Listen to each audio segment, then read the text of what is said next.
of parents over the last few years that have moved out specifically for this issue. You think your area, I mean, the school board in the Monterey area is woke, or, I mean, because I can't. Yeah. We only have no. Area is kind of red, some of it. We only have no King's protests here, and everyone's got gay flags for the month of June. So yes, it's very liberal. So wait, what's wrong with having drag queens read to your children? You know, it's a solid question. I think what's interesting is, Dylan, is you're starting off on a lie. You're starting off saying that you're a transgender couple, so they're going to want to seem accommodating and say, yes, we're all inclusive. We don't do any of that. So I've called as a regular person, and they give you one answer, and it is slightly vague. And then if you call back, or you contact through email, and just slightly answer your, because you can literally have ChatGPT rewrite your questions as a certain perspective. So we've gone above and beyond to go, well, what are they going to say to this person? What do they say to this? So I'll call, I'll get one answer, I'll email, I get another.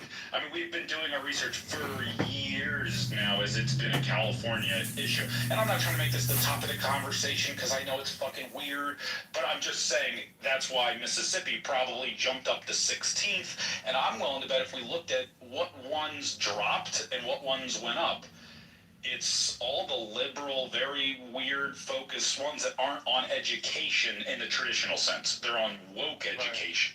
That's it sounds like you're having a... Let's be honest here about how rankings work. The way rankings are set up, there's very little variability at the top. You can move up when you're at the bottom, but at the top, it's pretty stable. So California is always ranked in the top 5, along with Massachusetts and New Jersey.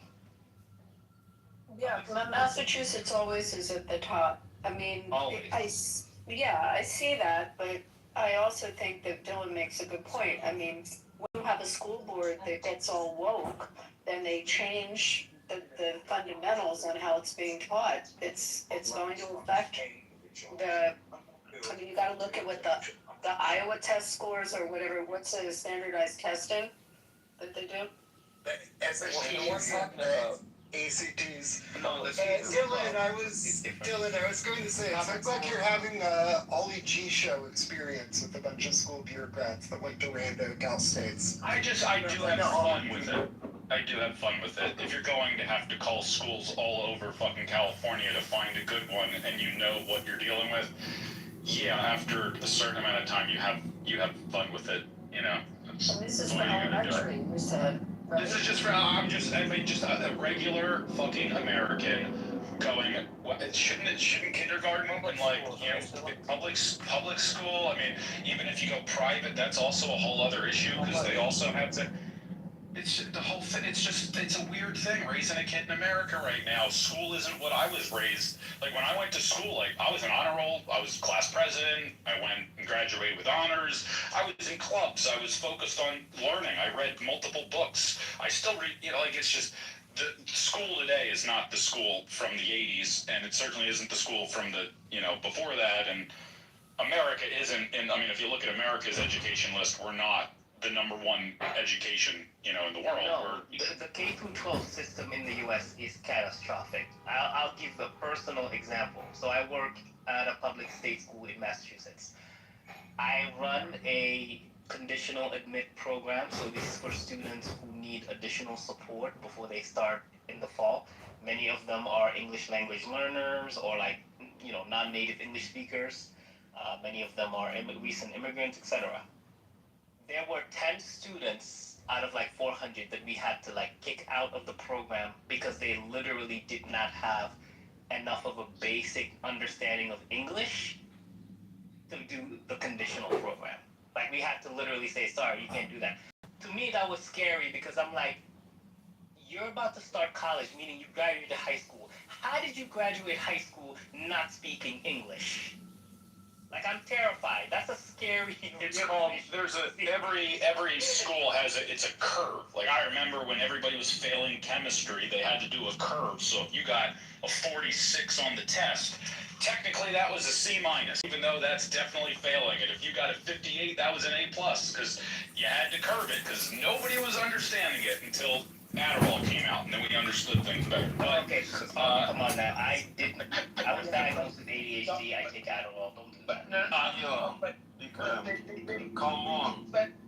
We spend more on education and get worse results. illusion of education, not actually implementation. Yeah, right. But you know why? It's the strategies. That's why. It's because it's because of the pensions, the retirement funds, and all the administrative costs. Yes. Kids are smarter nowadays. Young kids are getting smarter. They're not. No, they're they're not not. at all. They The can't reason why read. they're not Guys, smarter. you're always right. No. They're not. It's You guys are because biased. pensions got stolen from Wall Street. No, you don't understand how bad this pension crisis is. I'm an accountant. I used to audit pension plans of this shit. What they've done systematically is these Wall Street firms have stolen from these school pension funds, and they're so underfunded.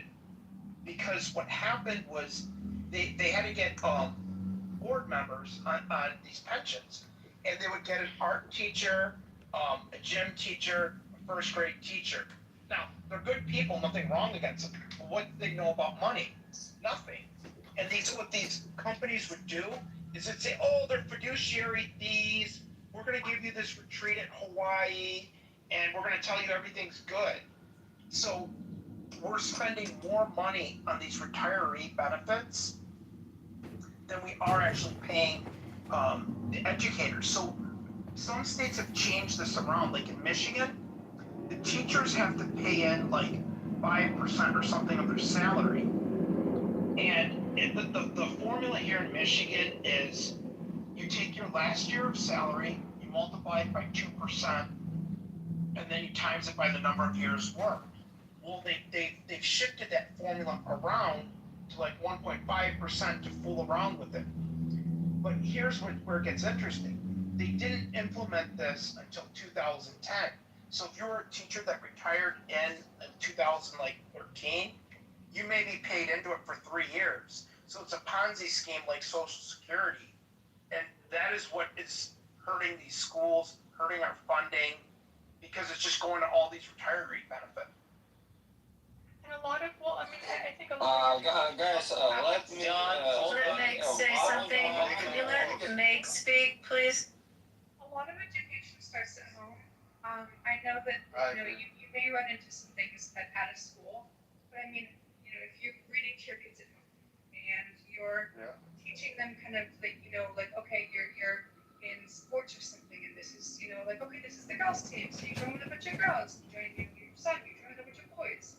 The parents at home have the most say, so you can, whatever kind of some weirdness that you meet in schools, they can kind of roll their eyes and be like, hey, oh my God, like whatever, just but a lot of it is at home. So definitely, my parents, like, they would agree to me, my brother and I, at night, we started reading Lord of the Rings when I was probably 8 years old, like at night in the winter time.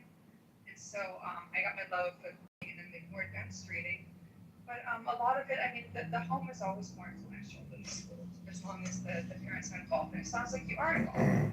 So I mean, get your kids in sports, girls with girls, boys with boys, that does that with the gender. Read to them after school, make sure that they're reading at like a higher level, that takes care of the education.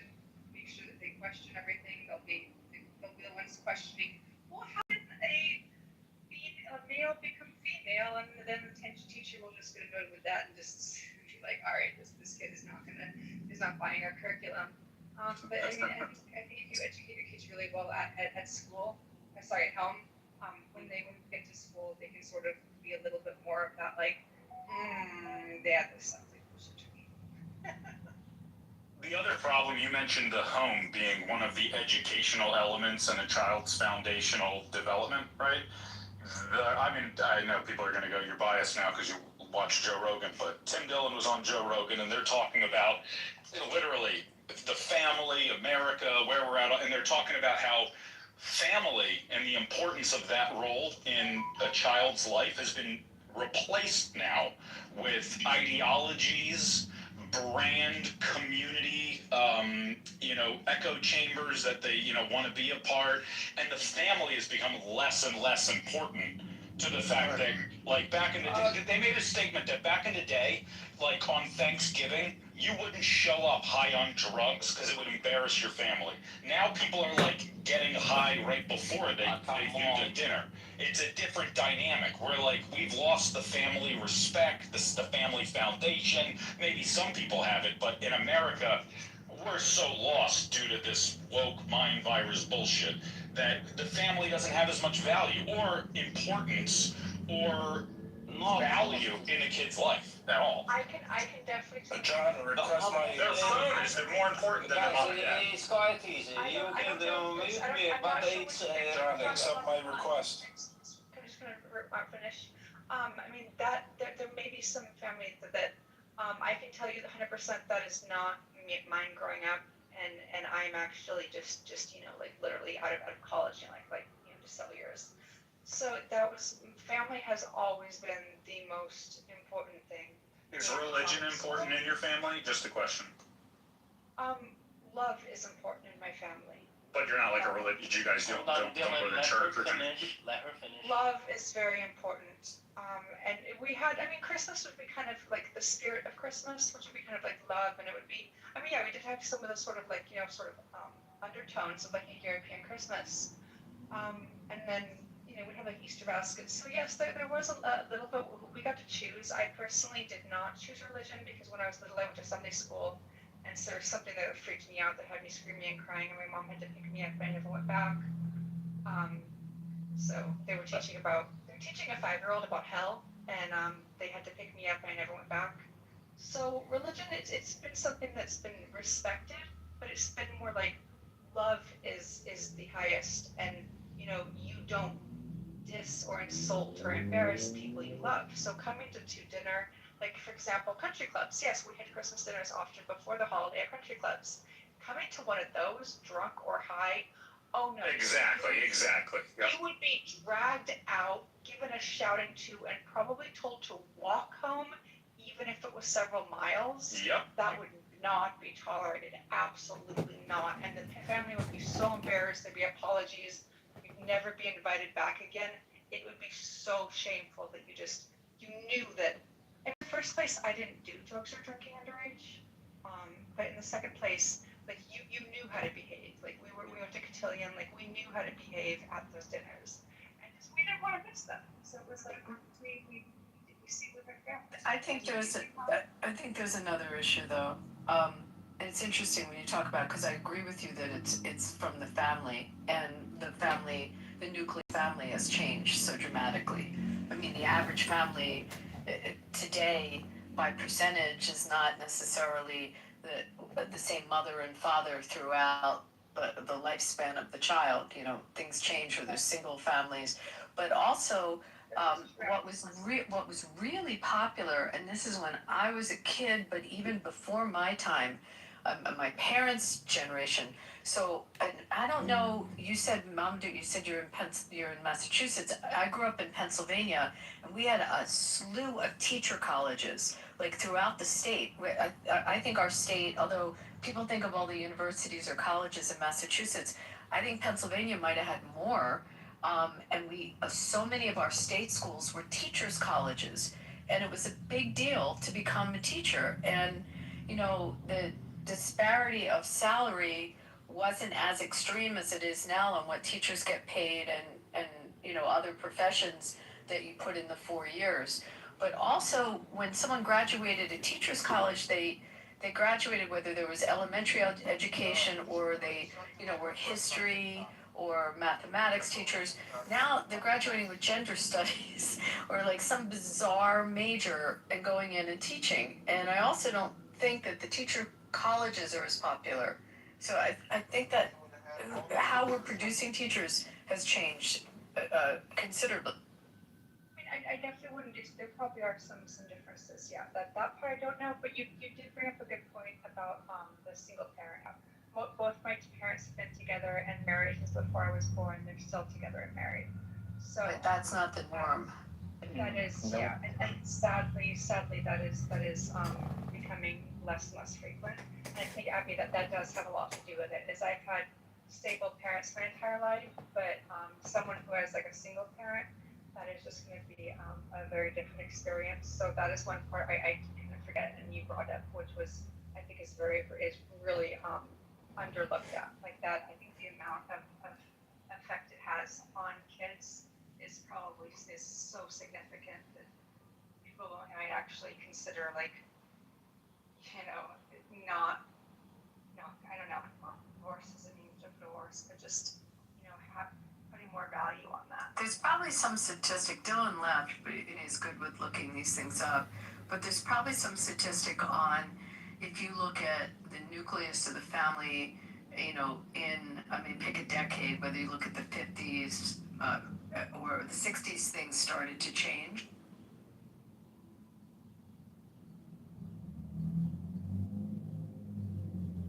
It also distracts you from other things going on in politics as well. No, Oh, yes, it does.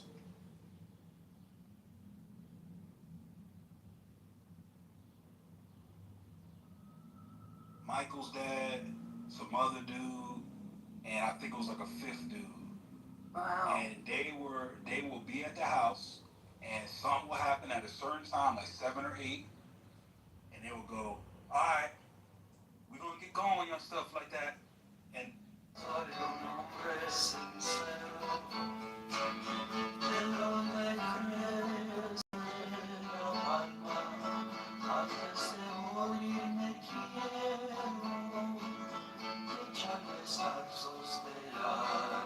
it's easier to decipher. It probably is when niggas see, niggas with dyed hair, and they're just like, oh, this is. Yeah, they see a 19-year-old kid rapping, Steve. Yeah, it's like, cause everything I just talked about, like the funk and like Miami bass or like jazz rap, all of this has some type of history. Airplanes that are based there, then those airplanes need mechanical inspection every year, maybe every 100 hours. They have repairs periodically, and capturing the revenues from the airport means that there's a mechanic on the airport that can do that work. I see what you're saying. So capturing the value of certain services that tend to go along with having aircraft in an airport. Fuel sales. There's all kinds of ways to lose out on the revenue of the airport.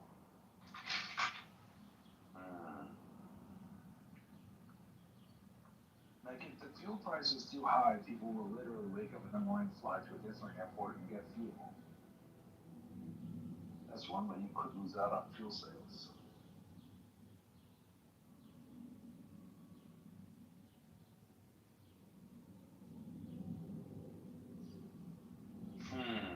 Wait.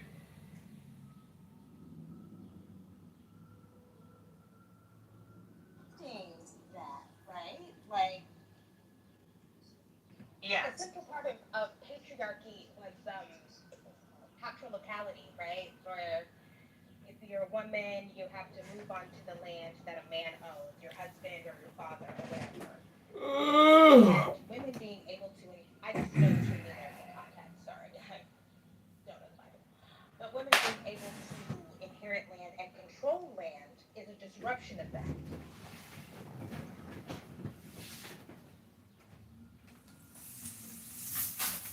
That's why the Women's Property Acts are such a big deal in the early 19th century in the United States.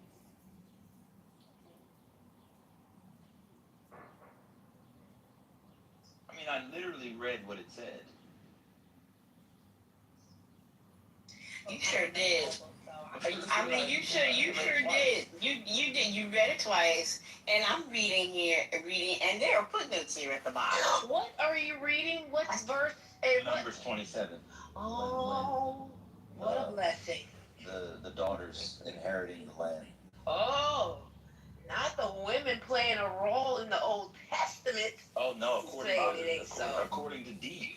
I have no idea what I'm talking about. This, what she say?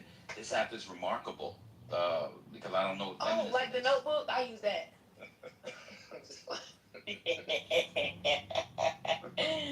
Well, wait, I'm being serious. I didn't hear the conversation. I'm not trying to stir trouble. I just know that these conversations end badly, so I'm trying to bring a little humor and light. Um, but, you know, my general takeaway from the Old Testament is, I've said this before, so yeah, I've heard it before, but, you know, matriarchs, patriarchs, um, Wait, there are matriarchs in the Old Testament? we indeed. Say it ain't so. Yeah.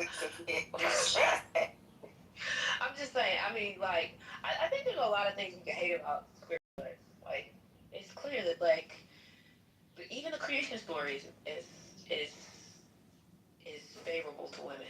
Unless y'all want to read the other version. But the first one is very clear. He made them male and female. There is no delineation of hierarchy or anything. He made them male and female. That's, it's so, yeah. I don't know.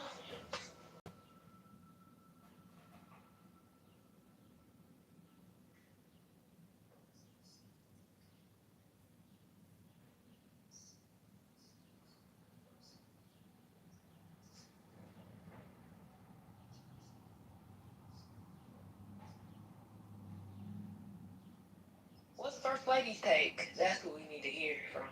Who I need to hear from. She didn't like, she thought I was, she didn't think it was feminist.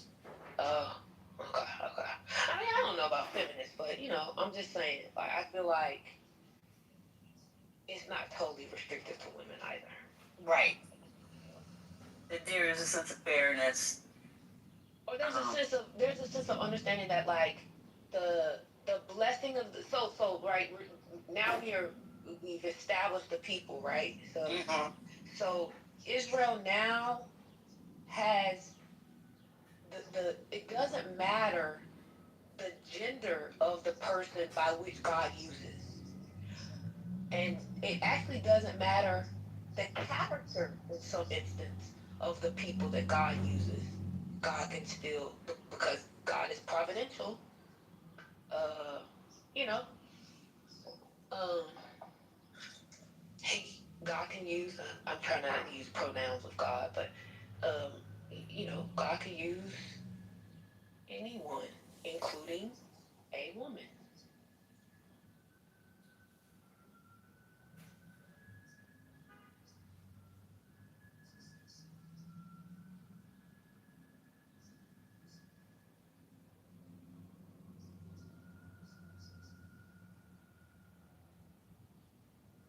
Maybe we could say it's proto-feminine?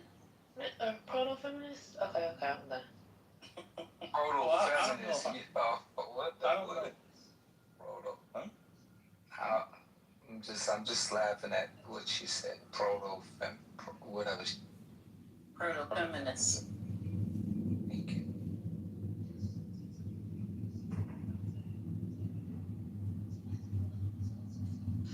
Maybe. Wait, I don't. Deep, you should come up. I have no idea what you're saying. Like, a lot of jurisprudence in the Western world is based off of these quote fake fictional stories. Like, these things actually matter because laws. Anyway, I guess we're doing. I guess that's where you're a scientist. You don't believe fictional things matter in the world. No cultures, not y'all's data sets. I'm not saying it's feminism. It's a feminist act. If you change inheritance laws in a deeply patriarchal society for women to be able to inherit property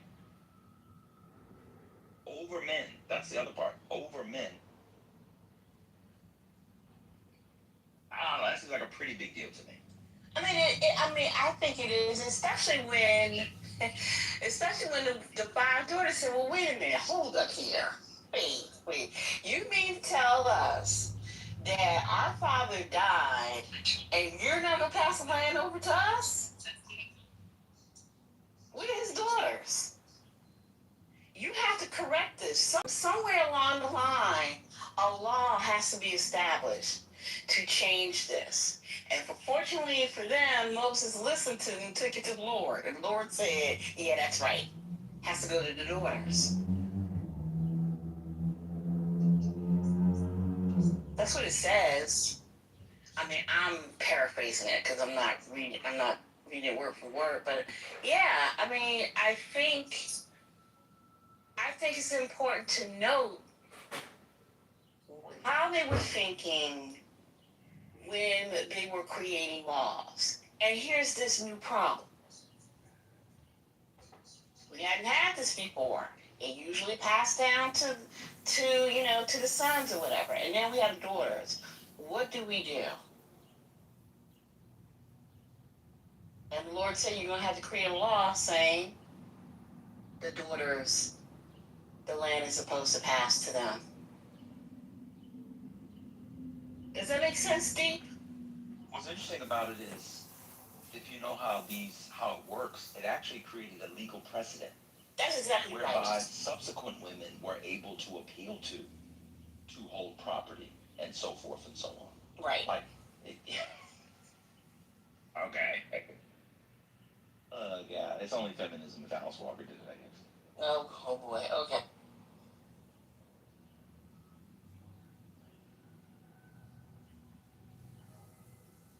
I remember when I was reading, I was like,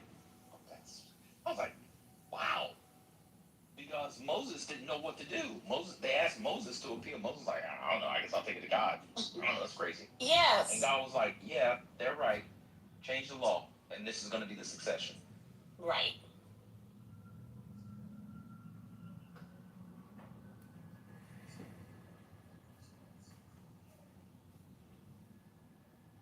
I mean, if this is not feminist, I will sojourn it. Because I mean, well, who used to do that?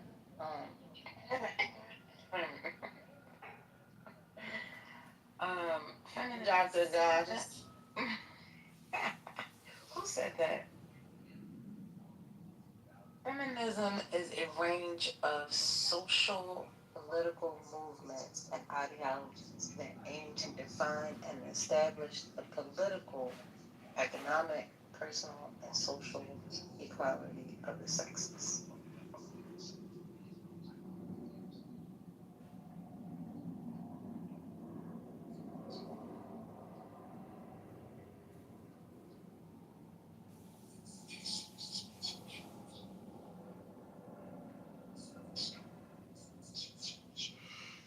So,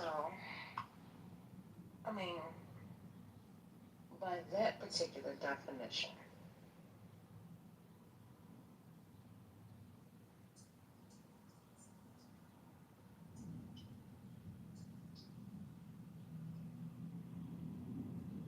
I can see, how one could possibly say that. But the word feminism in today's society is such, negative. For some. Yeah, for some, but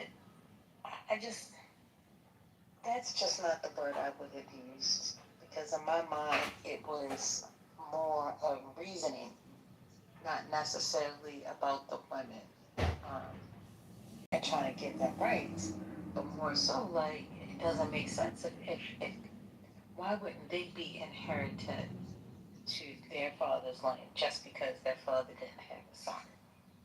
Because they're women. So,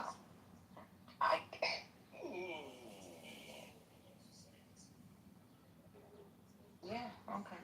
Like I said 20 minutes ago, you got it. I mean, well, wait a minute. So, wait a minute. Yeah.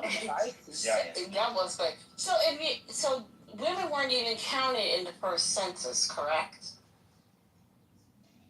Yeah. No, they weren't counted. They just weren't. They weren't named. Yeah. Yeah. They weren't named. So they weren't in the number. Okay, they were part of the number. Okay. I think of it like this. I mean, before the...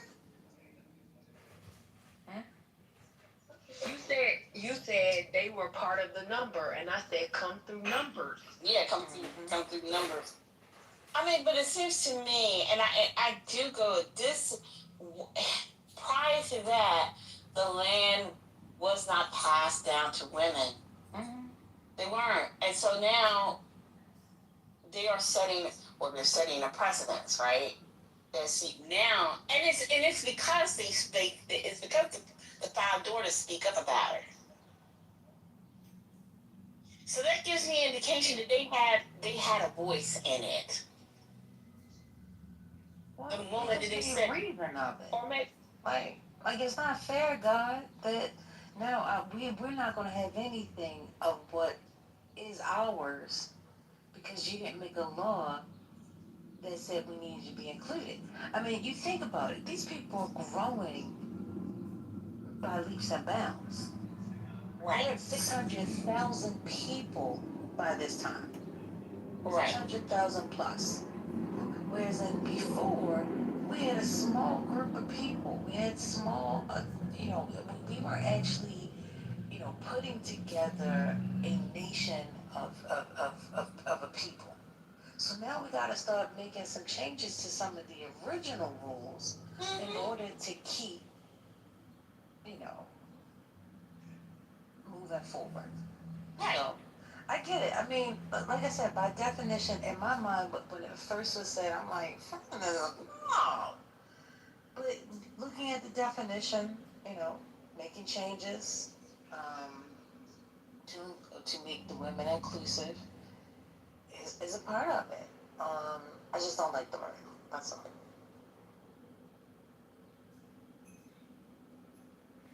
I mean, we could use what your mama suggests, which is proto-feminist. Proto-feminism, we could use that.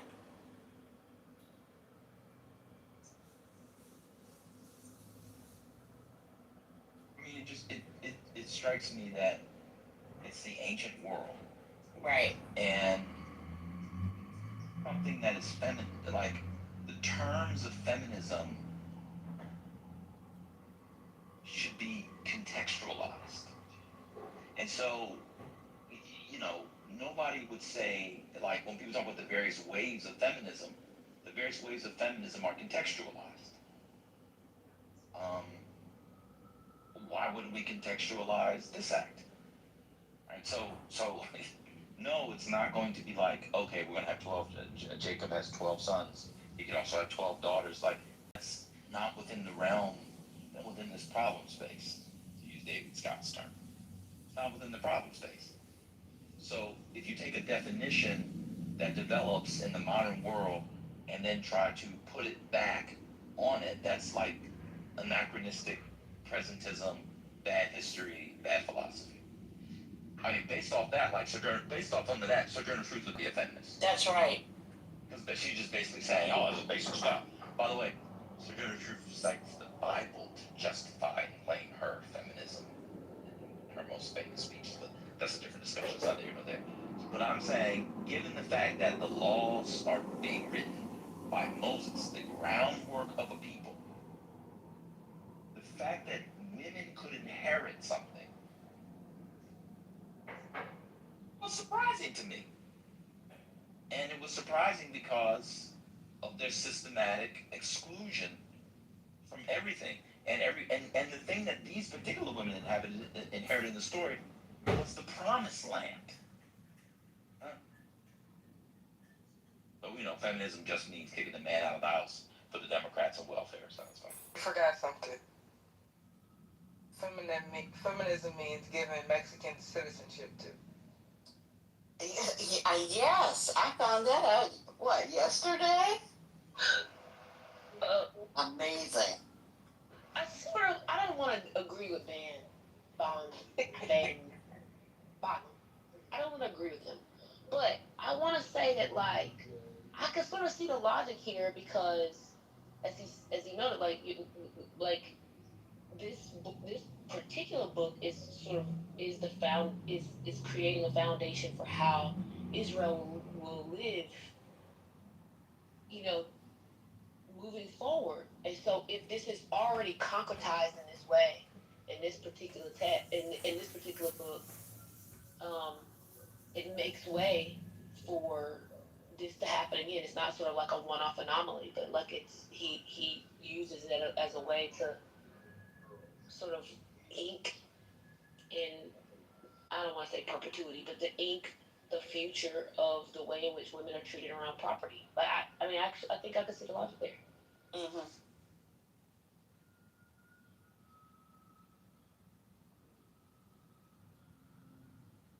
And I get about the destruction of marriage. I think that's maybe we should. Yeah, I don't want to get into a debate with anybody, but like I would see sort of like the marriage piece as sort of separate from the property piece, even though like it's sort of a condition to the property. Like there's a whole thing about marriage that because what I'm saying is like there's a whole thing about marriage that like if we wanted to sort of like go deeper with the marriage piece, we should. But like I think that doesn't negate from sort of this first piece on the property.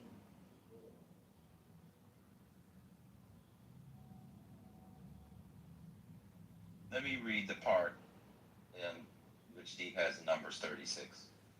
The family heads of the clan of Gilead, son of Machir, the son of Manasseh. Manasseh is one of Joseph's, who were from the clans of the descendants of Joseph, came and spoke before Moses and the leaders, the heads of the Israelite families. They said, when the Lord commanded my Lord to give the land as an inheritance to the Israelites by lot, he ordered you to give the inheritance of our brother Zelophehad to his daughters.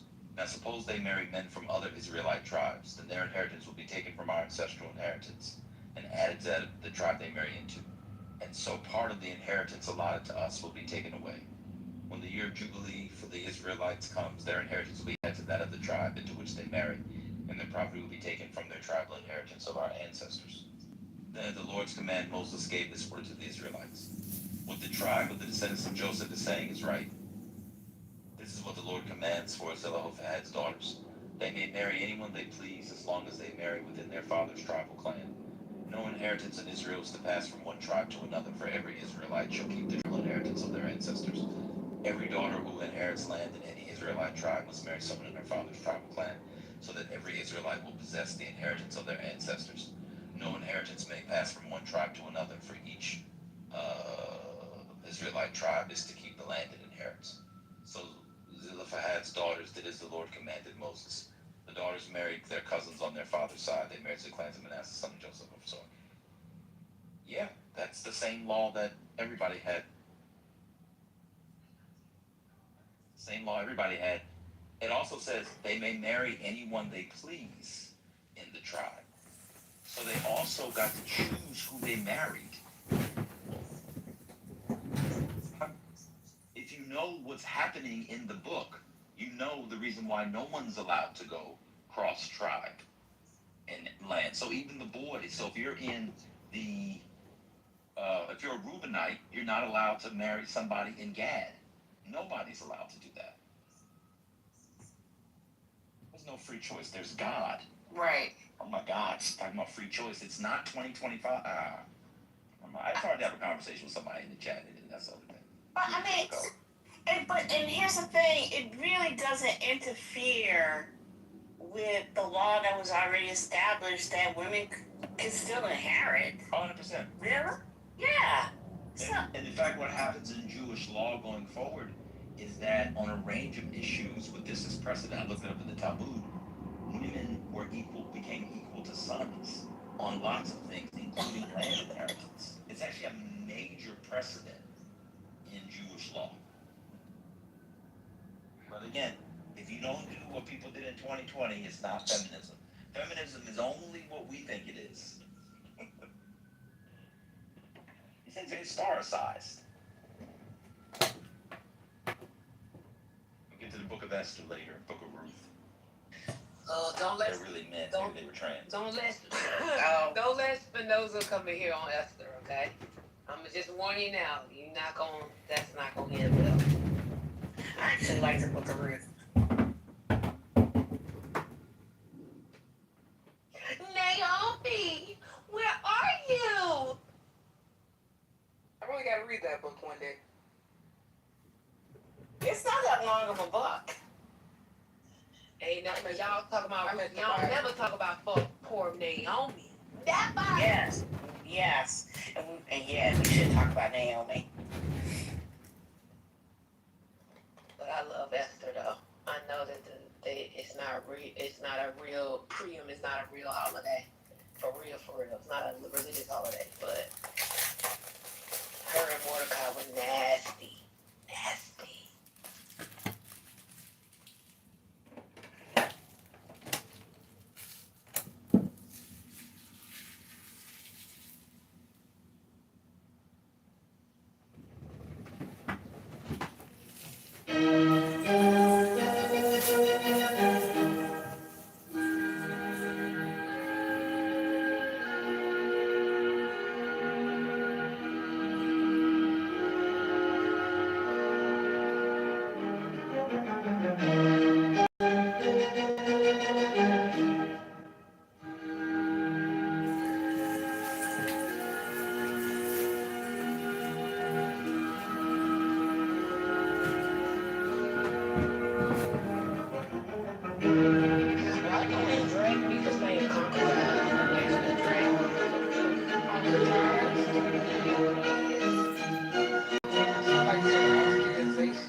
I'm still in it on personal stuff.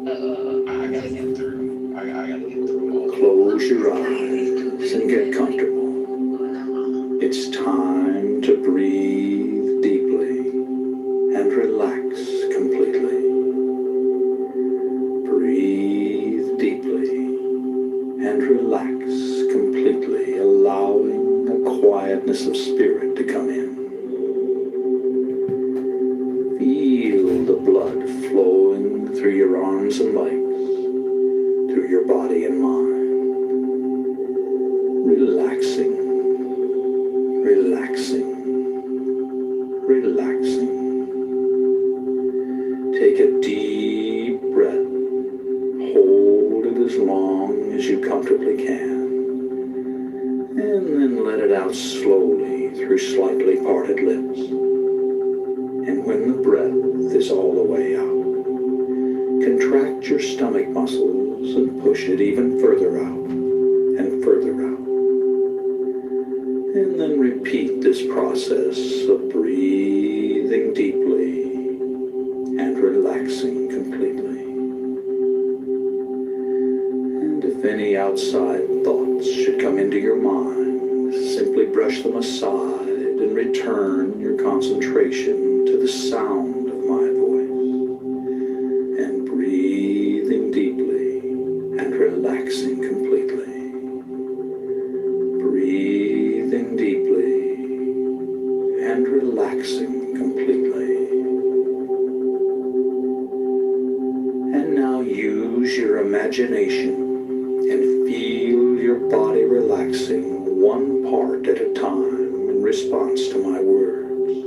Play the role, play the part, and mentally relay the relaxing suggestions into that part of your body and feel them take effect. Feel your body relaxing, relaxing, relaxing. And the relaxing sensations are now coming into the toes of both of your feet at the same time, moving into your arches, into your heels, and on up into your ankle. Completely relaxed, completely relaxed. And these soothing sensations are now moving on up your legs to your knees, relaxing all the muscles as it goes, and on up your legs to your thighs and to your hips, just completely relaxing. And your full attention is on the sound of my voice as the relaxing sensations move into the fingers of both of your hands, relaxing your hands.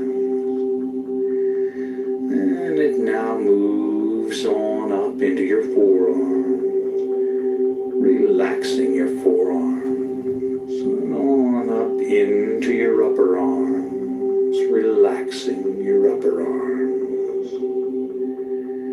And your fingers and hands and forearms and upper arms are now just completely relaxed as the soothing sensations move on down into the base of your spine, and then begin to move slowly up your spine, up your spine, up your spine, and into the back of your neck and shoulder muscles.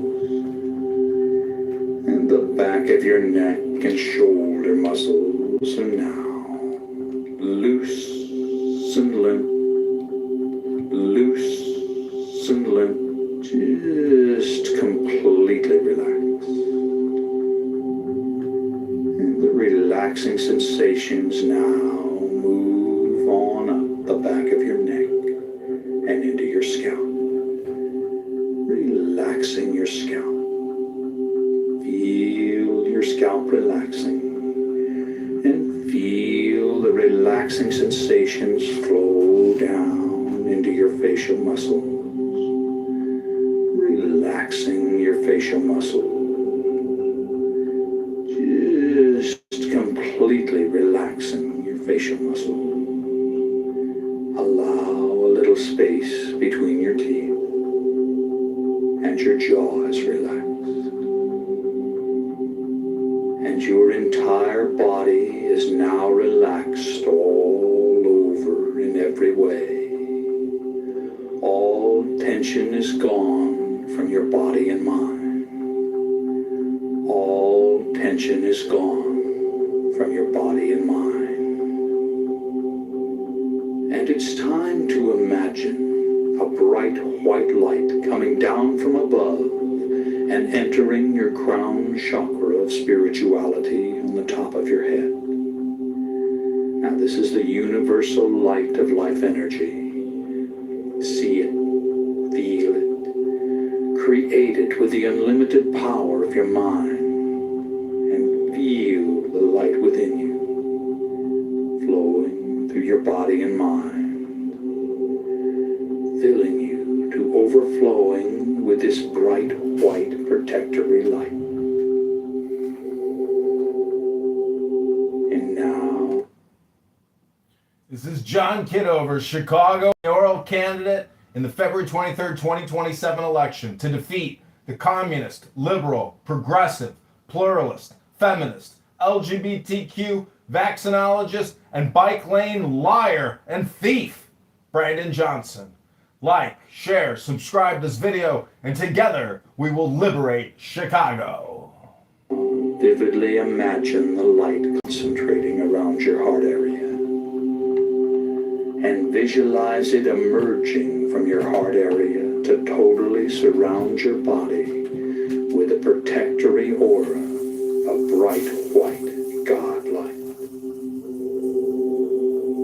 And as you continue to listen to the sound of my voice, vividly imagine yourself in a situation in which you were going down, down,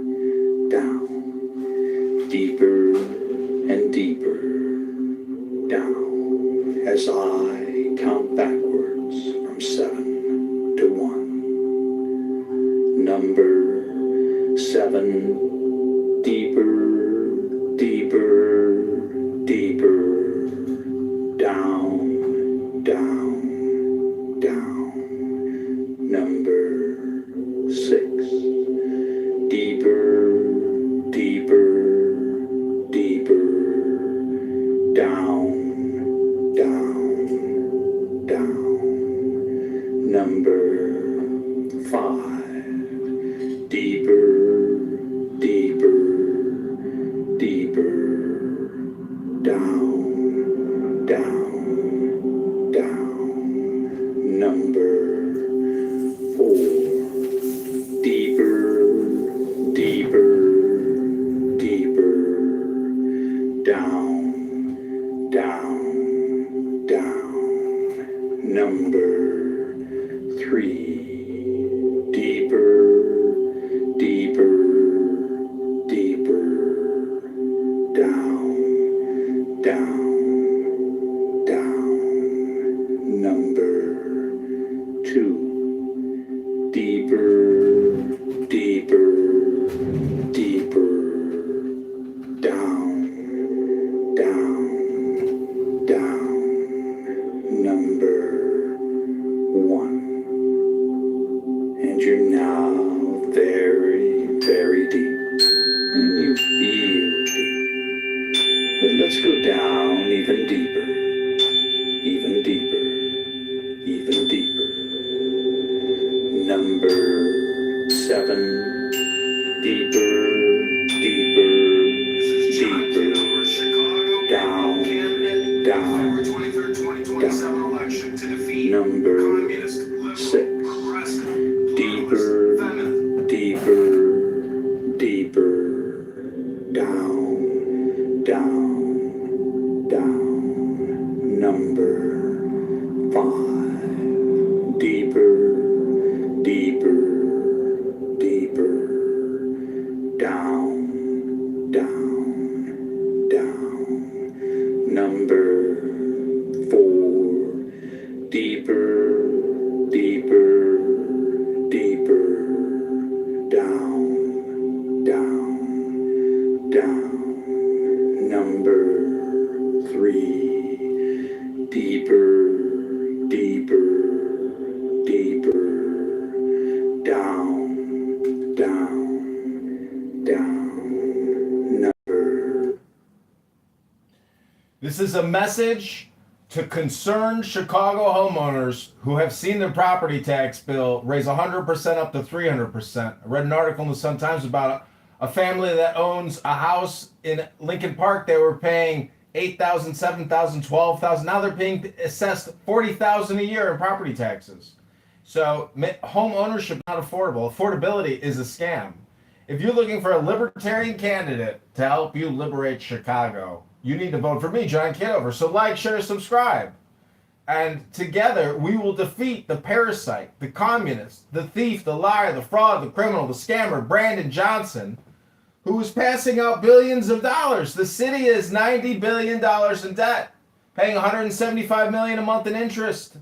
If the stock market crashes and the pensions crash, the funding liability is still on you. It all comes down to the homeowners getting screwed.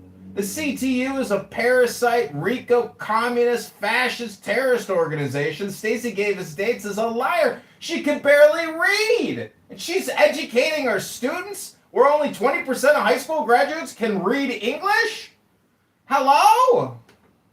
2, deeper, deeper, deeper, down, down, down. Number 1. And you're now relaxed and at ease and at peace in a relaxing, altered state of consciousness. And each and every time you alter consciousness, you will go deeper than the time before, until you've reached your natural level, which can be maintained by using this technique several times a week. Now, if at any time you feel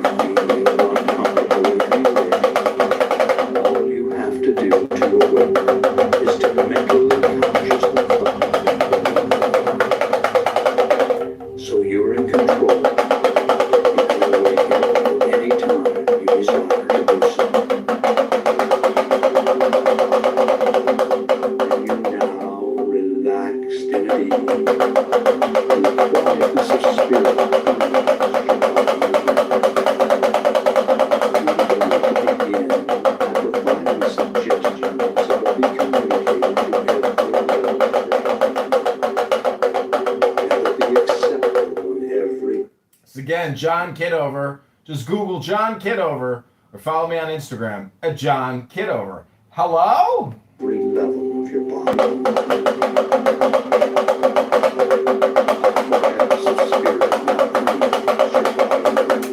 This is a message to concerned You Chicago release homeowners all who have seen tension the created by stored up energy within your nervous system. All nervous energy is released to flow freely through your body and mind to be used in constructive ways. You feel calm, relaxed, and at peace with yourself, the world, and everyone in it. You have the courage and confidence to do what you need to do to resolve your problems. You can resolve your concerns and conflicts with minimal effort. You accept the things you cannot change, and you change the things you can. This is a message from John Kitover, Chicago mayoral candidate for 2027, directly to the homeowners of Chicago. This is an emergency taxation alert notification.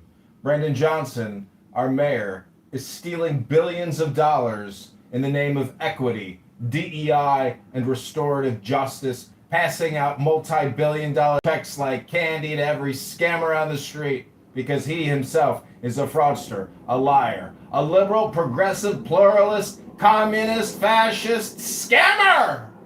Go to ChicagoMayorVote.com right now and contribute to the campaign to elect John Kitover so I can continue to create alert videos like this for you, the homeowner, who's being suckered. You're the patsy. Billions of dollars are going towards your future taxation bill. The pensions are completely underfunded. The city is $80 billion in debt, paying $175 million a month in interest, plus the pension amounts. I have a plan to save the city. We're going to revoke the financial advisors managing the pensions in Chicago. That'll save us $50 million immediately. Day number 1, we will also cut property taxes 25%. Day number 2, we will rip out every bike lane that is obstructing traffic in this city. Business is the priority. Small business, big business. We want trucks going through our city. We don't want bike lanes stopping trucks from moving through the city of Chicago. And number 3, we are going to sue the Abu Dhabi Investment Authority for fraud, and we are taking back our streets. Free parking forever, and we're suing Rahm Emanuel. Like this video, share, and subscribe. You can. You accept who you are. You always do your best, which is all anyone can ask. Every day, in every way, you become more peaceful and harmonious. Negativity flows through you without affecting you. As a result of this programming, you develop a new, mellow, and confident self-image. Quietness of spirit are your key trigger words for post-hypnotic conditioned response. And these suggestions have been communicated to every level of your body and mind, and they've been accepted on every level of your body and mind.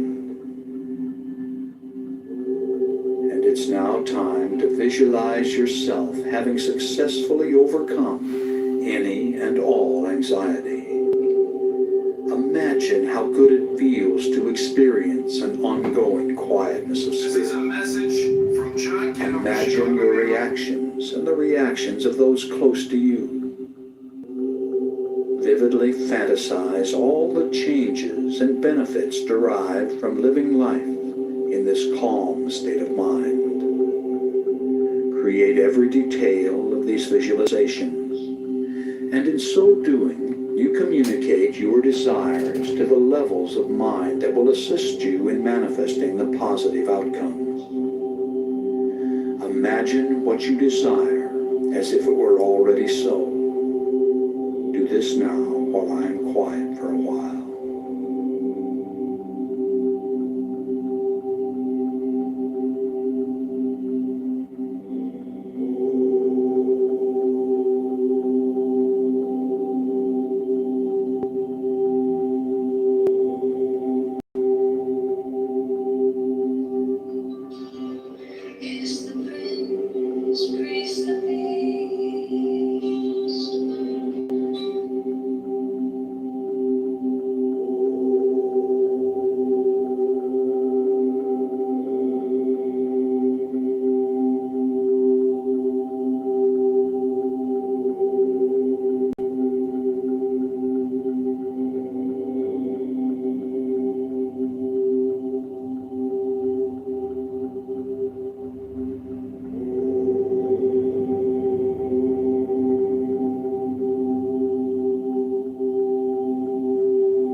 just seeing your own reality. And you're open to positive suggestions which you'll accept and act upon. A quietness of spirit now permeates your body and mind. You release all tension created by stored up energy within your nervous system. All nervous energy is released to flow freely through your body and mind to be used in constructive ways. You feel calm, relaxed, and at peace with yourself, the world, and everyone in it. You have the courage and confidence to do what you need to do to resolve your problems. You can resolve your concerns and conflicts with minimal effort. You accept the things you cannot change, and you change the things you can. You accept who you are. You always do your best, which is all anyone can ask. Every day, in every way, you become more peaceful. Like proto-socialism, like redistribution of land and wealth, free love, like everyone can go and have sex with whomever, vegetarianism.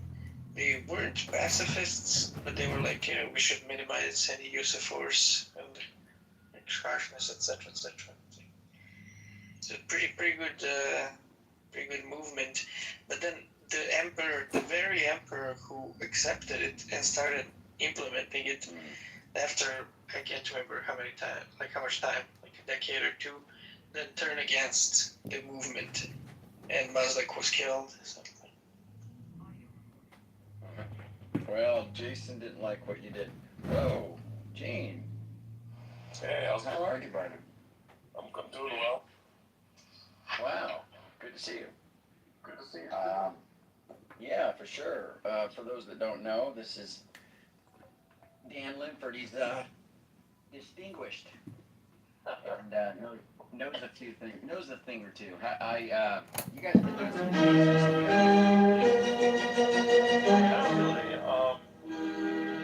Really, I've wanted to do some good deeds. I had an exchange with Philip Goff during the session that as I said, there's some great institutions that we don't have. That was just like today. I was like part of discussion. Oh, okay. Yeah, that makes sense. Dan, have you ever met a younger person? I've met younger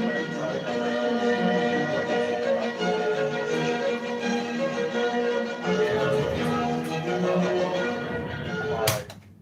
about the the last 200 years of science. So it's not looking good. Wait a minute. If there's only been 200 years of science, that means that it's pretty young. Well, science may be young, it doesn't mean the Earth is young. No, it just sounds like an extra. Yeah, well, real quick, Justin, are you there? Justin. Let's see if Justin comes to the mic. It seems that on some statistical breakdown, if you believe in like globe Earth, like only for and all Earth for like only 200 years. Oh yeah, that is The young Earth for many centuries. Because some statistical breakdown, it's like more likely that it's young. I don't know what the statistical breakdown is that you're referring to. Yeah, I didn't get that either. Maybe he's making a joke. I don't know. Justin, are you not able to speak?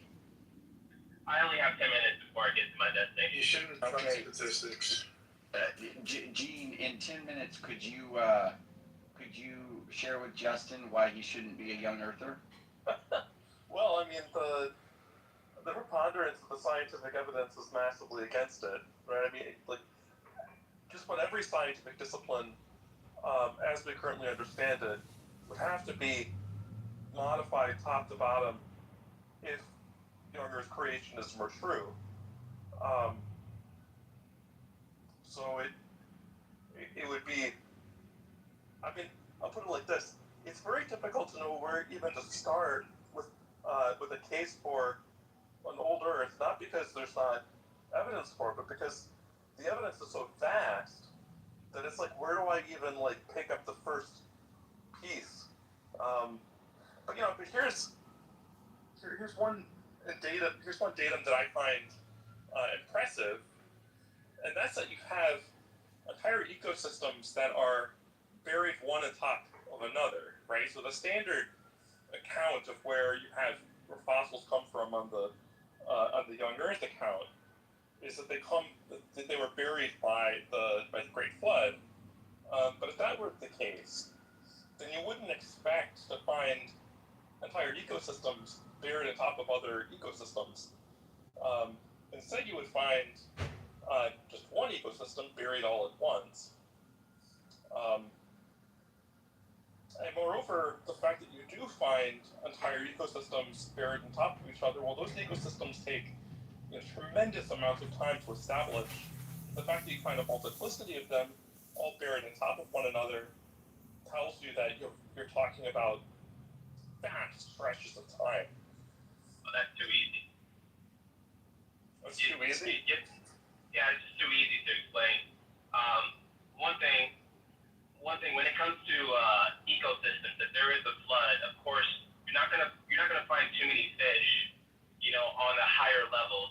Now you're not gonna find dinosaurs on the lowest levels because they don't live under the water, they don't live under the sea and so on. So you're gonna find fish and animals that cannot run up the highest levels on those levels. So you're gonna find the animals that already on the higher level, and you're gonna find animals that could swim their way up to the highest level in the flood or away from a mudslide or mud avalanche or just mud wave. You're gonna find them on different levels because they all have different abilities. And then also, we have many situations where you have polystrate trees, where the trees are on various levels that are supposed to represent millions of years. That's not true. That's just not. Yeah. So just looking about the trees is very concerning and known not to be true. Yeah, not millions of years, Justin. There are polystrate trees, but not as long as you think they are. So the deal with the trees. You have to take the rocks. So the deal with the trees is that you have different deposition rates in different areas, and what happens in some areas is that you have very rapid deposition, and those are the places where you find the trees that you're mentioning. You don't find them in the areas that I'm mentioning. As far as you don't. Yeah, there is no place on Earth where you find such a thing. As far as the look up the terms. Look out. I'm sorry. I'm talking really fast. I'm about to get to my destination. But look at how long it takes for lithification to happen. How long do you think it takes for, let's say, mud to turn into rocks? Why is this relevant? Because then you would understand how quick it would happen, like how much water is required to bury a tree, fossilize it, and then it appears to be millions of years old. Okay, but what we were talking about is the situation that your proposal was that you can have mud coming in very rapidly and burying a tree. My proposal is exactly the same for the trees that you mentioned. So in that case, we agree, and I don't understand.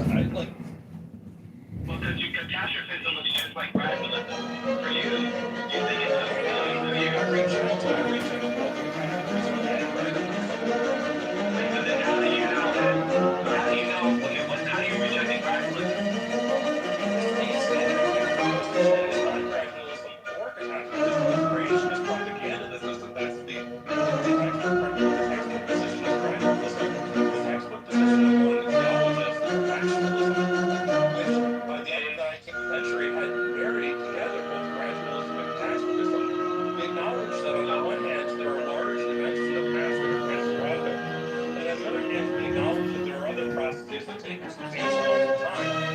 So that's what that's Don't you think that's convenient? So look, that's the standard position. Whereas the creationist propaganda is that the standard position is gradualism, which So, is untrue. okay.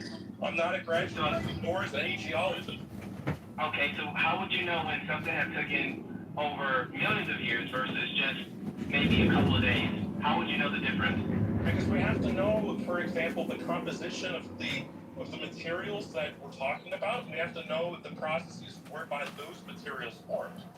Okay, what material requires gradualism and what materials require, let's say, catastrophism? Don't they both use the same sand, same dirt? No, they don't. Oh, really? So if there's a flood, you don't think they're using the same sand that is, if you were to date the sand, how old do you think the sand would be? That's a different question. No, because you're using the same. Look, if you're talking about dating sand, we have to talk about where does sand come from. Sand comes from breaking down rock. Now, if you date that sand, you're going to get the date of the rock that it comes from. You're not going to get the date at which that sand was deposited in the location where you currently find it. Right. So then how do you think they date the rocks? It depends. Which rock are we talking about? Any rock that you see on any strata. Let's say there are no volcanoes, right? There's nothing, right? They got fossils and rocks. How do you think they date that? Again, it depends. It depends upon the particular situation we're talking about. So look, how do you think they date sandstone? One standard way of dating rock is to use radioisotope dating. All right. So aren't you dating the broken rocks that come from some kind of maybe volcanic eruption at some point? It will have that same date, wouldn't it? No, because the way that radioisotope dating works is that you have to have a situation where the particular ratio of radioisotopes was frozen in by a particular process. That way, you can trace that process back and figure out when that material became trapped in the particular rock that you're looking at. No, that's not how it works. That is exactly how it works. Exactly how it works. So let's say you got a broken rock, right, that dates millions of years old. You ground it up to powder, right, and then there's a flood. Now that grounded up rock, which is turned into sand or whatever, it buries the body. Are you going to assume that body was buried by something that was millions of years old, and therefore the layer is millions of years old? No. Why not? Because that's not how you would date that. Look, so what you have to, again, the way that radioisotope dating works is that you have to have a situation where a ratio of radioisotope material became frozen into the rock. I'm sorry, I have to go. I have to abruptly go. I'm sorry for being rude, but probably in 2 hours. All right, we can pick this up another time. Carbon, I think with radiocarbon, does it have to get trapped, or is it just the fact that like there's a predictable amount of carbon at the moment of death, right? Well, the reason there's a so first of all, you wouldn't date a fossil using carbon dating, but I think, but the carbon dating is a useful example of how radioisotope dating works, right? Because so what's important with the carbon dating is that you have a situation in which you have a predictable ratio of radiocarbon in an organism at the time of its death, because it's been exchanging carbon dioxide with its environment over its life. Yeah. But then what that means is that it has to if the corpse continues to exchange radiocarbon for a long time after the death, then you're not able to determine the I guess time of there has to be some form of trapping, I guess. Otherwise, That's right. Isn't there some like where it's like in the sea or something? I don't know. Yeah, there has to be some form of isolation, I guess, right? Yeah. Yeah, you have to get isolated from the environment. It has to be sufficiently isolated from the environment so that the new radioisotope is not introduced into the material. If it is, then you can't use any kind. You can't. Well, you at least can't use the particular radioisotope that your sample was contaminated with. Which is why, for something that's carbon dated, what's nice about carbon dating is that an organism naturally exchanges carbon in this environment because we breathe carbon dioxide. A corpse doesn't breathe carbon dioxide, and so there's a natural reason why it stops exchanging radiocarbon with its environment upon its death. If you could conjure up some process whereby the corpse continues to exchange radiocarbon with the environment for thousands of years after this thing dies, then you wouldn't be able to use carbon dating.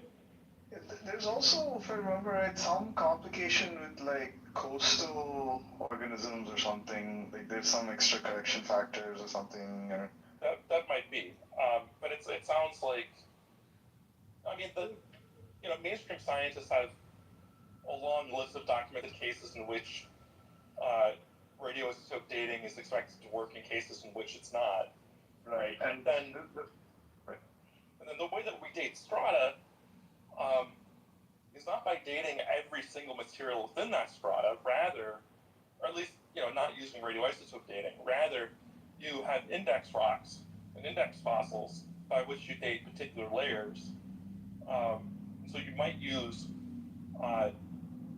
uranium dating for a particular layer to get an age for that layer, and then you know that all the material that you find in that layer was laid down at the same time. This was approximately the same date. Yeah. The thing is, right, I've had this conversation, versions of this conversation with Justin quite a few times. And the thing is, he'll always dig up some counterexample, right, which is typically explained by some, relatively rare process, right, that contaminates the sample or just some unique chemistry or something. And then you'll say, okay, well, you'll dig through, I'll spend half an hour finding out the explanation and tell him, and he'll be like, this is exactly the explanation, this is exactly the response he'll give. Oh, that just sounds convenient, don't you think? Every time I find a counterexample, at some level, I don't think he's actually unjustified, right, in an attitude like that, right? It's just something that you have to look at the wealth of data behind it's sort of one of those things yeah, in a sense we are kind of adding a ad hoc hypothesis, right? But then we're supporting it independently with a number of observations, the total evidential weight of the whole theory plus minus the penalty for adding right. on. You could look at it as ad hoc, but really what's going on is something that's very standard in science. You're doing is you're adding auxiliary hypotheses. That's what I meant. Sorry. That's what I meant. Auxiliary hypotheses. Yeah. Right, and that's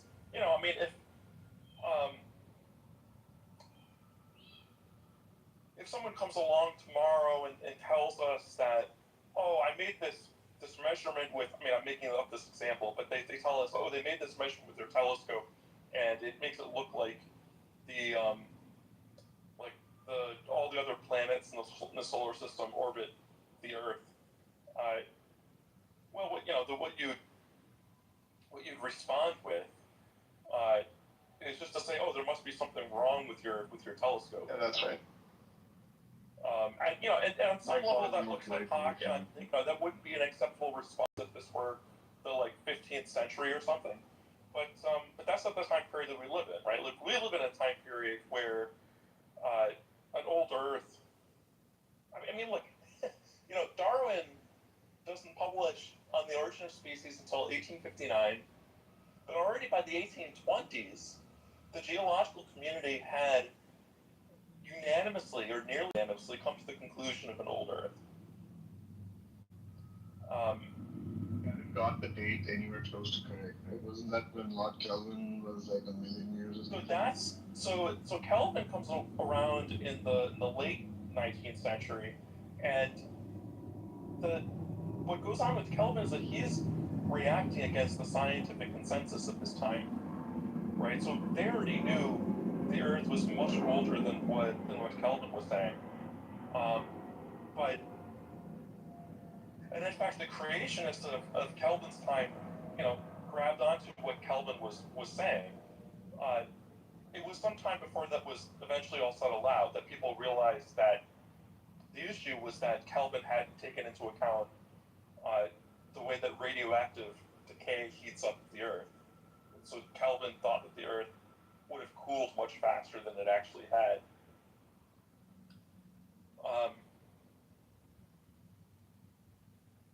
But, you know, I mean, it took people a really long time to eventually settle on a precise age for the Earth, as opposed to just thinking that the Earth is very, very old. Even into the, well, into the 20th century, if you pick up some books on cosmology from like the 1940s or 1950s, one of the things you'll find out by reading those old books is that at that time they had a problem because what geology was saying was the age of the Earth was older than what at that time astronomers thought that they could say about the age of the universe. And in fact, this is one of the things that motivates Hoyle to develop steady-state cosmology, is that Hoyle was looking for a way for the to reconcile these two things: the old age of the very old age of the Earth with the younger age that astronomers had at that time pulled out of the universe. But, you know, eventually with better measurements and so on of the universe's expansion, people realized that they just had the age of the universe wrong. Right. When you have like conversations with like young earthers and stuff, like we tell such a simplified like story sometimes about what science is and stuff. It's like it's very hard to then like dive into like the messiness of real science. Right? Like so just an example with Justin. Like last week, right? He brought up this example. So apparently in the 70s they discovered like, you know, in some strata of the Roraima rock formation in South America somewhere, they discovered like pollen, right? From a time period where it just shouldn't have existed, like a particular kind of like angiosperm or something which shouldn't have been there, right? Oh, counterexample, they're always telling us that if you'll never find a rabbit next to a dinosaur, and now you found it, blah blah blah.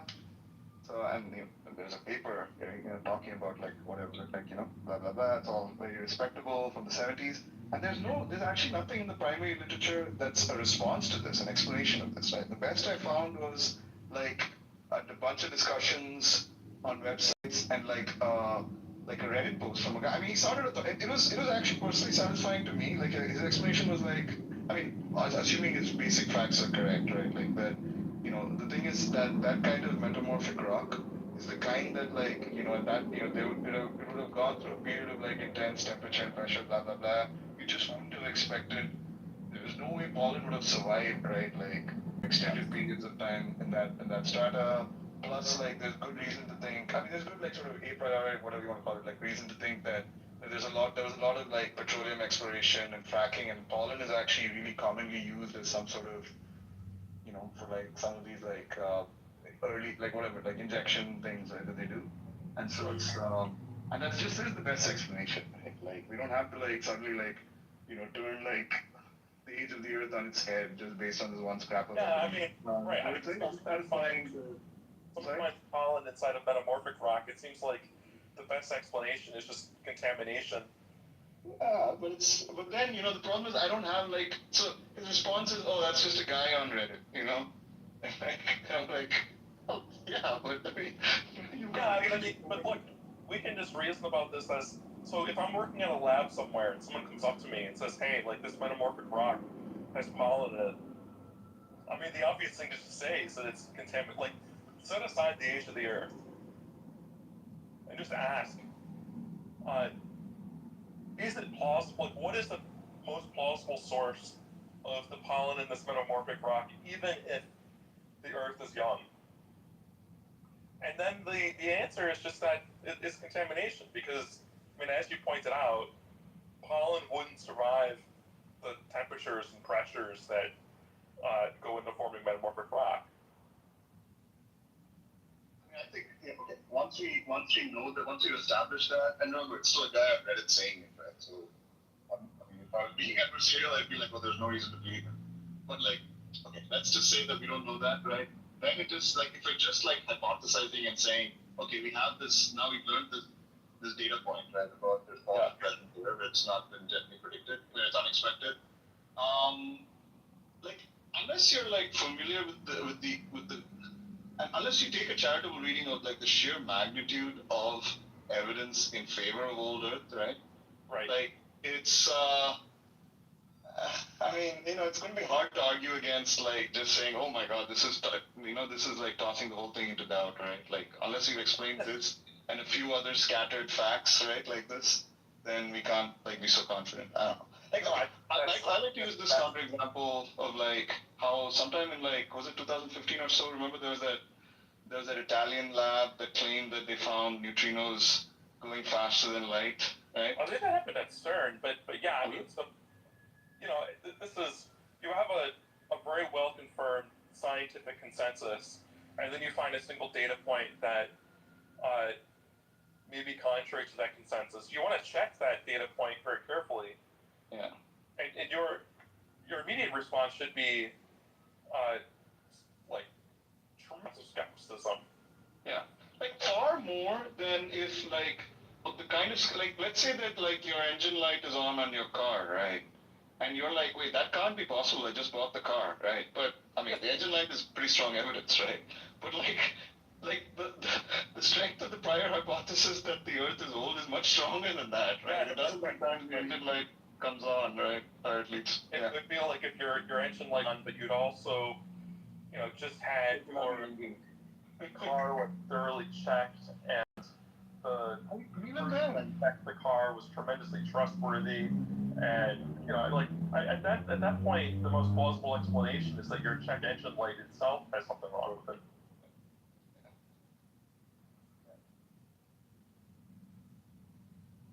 Some other example where I was talking about, explaining about like the zircon, uranium. What is it? Uranium dating is generally very reliable because the uranium is extracted from zircon crystals, which always reject lead when it's formed. So you know exactly how much it started with. Blah blah blah. And then he went and found, I don't know how he did this, he went and found some paper on some anomalous sample from Australia where where the zircon dating was off. And there was even how they usually do this thing called like isochron dating, right? Where they have like where they use two different isotopes or something. And like in this case, like the isochron also was off or something, and like. Well, I mean, I don't think it's surprising they come up with these examples because they're well known in the creationist community, right? Like, creationists go out of their way to find these kinds of cases and then catalog them and disseminate to their followers. And often they're things that are published in, they're more like relatively obscure. They might not be published in reputable journals. They, they're results that are not like very strongly confirmed. But then I think, as you would agree, that even if you had this anomalous data, and even if it checked out, it's unclear what it actually says, right? So suppose that you could somehow show that there were huge problems in the consensus position. I mean, that's been done before. But as I said earlier, in the 1940s, 1950s, there was a conflict between the dates that people were pulling out of astronomical data and the dates that people were pulling out of geology, and that shouldn't lead anyone to conclude that young Earth creationism is true, right? Because it's not positive data for that hypothesis. Or that we have like the Hubble tension right now, right? Like, isn't the evidence like? That's a great example, right? Where we have, this huge, this like mounting problem inside of our consensus position in cosmology. But that doesn't mean that just any other cosmology will do, right? Like the plasma cosmology people don't like win just because lambda CDM has some kind of problem. And have you ever talked to Jason Lyle? I've not talked to Jason Lyle. I know who he is. And among creationists, I have a little more respect for him than I have some other creationists. He's an interesting person because he's published some like legitimate papers in cosmology. And his defense of a young Earth, of a young universe, is sort of clever. But the one-way street of Yeah. I tend to think of him like, because of his credentials and like expertise and stuff like that, it's almost like he's more blameworthy for being a young universer or young earther. It's like, you should know better or something like that. But yeah, I mean, I get he took like a kind of novel strategy. I don't even know if it's novel. I feel like other creationists have kind of done similar things, but he probably did more with the with the rigorous math. There's an older view that came out in a book called Starlight in Time, and there's huge problems with the view that's put forward in Starlight in Time. So there's a paper by Don Page and a co-author, and there's also some fairly obscure articles by J. Brian Pitts. Those articles thoroughly debunk what's happening in Starlight in Time. Jason Lyle does something different, something that hasn't been directly refuted. There are some arguments against what Lyle is doing, but it's not as easy to refute as what's going on in Starlight in Time. I'll say this too, that Jason Lyle is completely insane, but yeah, for sure. But very clever, insane person, right? So, I mean, that makes him really interesting. That's the kind of book that is sort of interesting to read because you get to see like how he pulls out a bunch of like clever things in defense of his craziness. Yeah, we had a guy on here named Ben Kissling who was a big fan of Jason Lyle, and he debated Ethan Muse on here before Ethan became like a Catholic stan. As he's doing a bunch of Fatima miracles now. I don't know if you know Ethan Muse, but they debated this, and yeah, it came down to this idea of like the light signals from distant stars encode like the proper time. So it's like the stellar processes would have had to have been occurring at a higher rate or something like that to make sense of what it wants to say or something like that. I can't remember all the details. So the traditional problem is that in order for light to get here from distant stars, it would have to take vast amounts of time, much longer than what creationists say. However, what Lyle points out is that we can only measure the two-way speed of light. We can't measure the one-way speed of light. And so you could postulate that light arrived here from distant stars instantly, or very quickly. The trouble, however, is that those distant objects themselves take time to form. And so, given that those distant objects take time to form, and presumably did not form instantly, the only way to explain their existence is that you have to postulate that they somehow formed at an accelerated rate or something like that. And so one way to look at what Lyle is doing is that he's like moving the lump in the rug from like one place to another.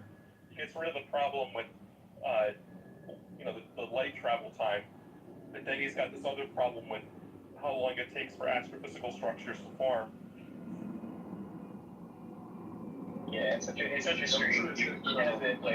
It's like I remember when I first heard the one-way speed of light thing. Most of the examples would have it. You pick a direction. You could have it be instantaneous in one direction and like half speed in the other direction. But he has it all pointing like at the Earth or something like that, which makes it. Yeah, it is weird. I mean, it's bizarre. It would be bizarre for it to work that way. I mean, it's massively prima facie. It's implausible that that's the way that the one-way speed of light would work. It is true that we can't measure the one-way speed of light, and so at least from that perspective, the the one-way speed of light from distant stars could be basically anything.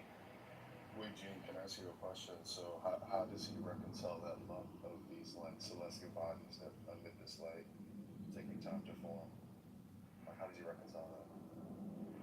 I don't know that he does or can. I mean, but that's going to be that would be the objection that I would give to him, right? That would be the reason that I would have for rejecting Lyle's view. And what I think to be the biggest weakness in it is that, sure, you can move the bump in the rug from the one place to the other, but you still have a bump in the rug.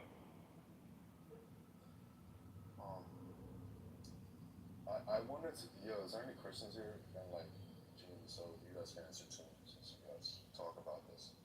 It was a particular question on like, specifically about the Eden garden of Adam and Eve.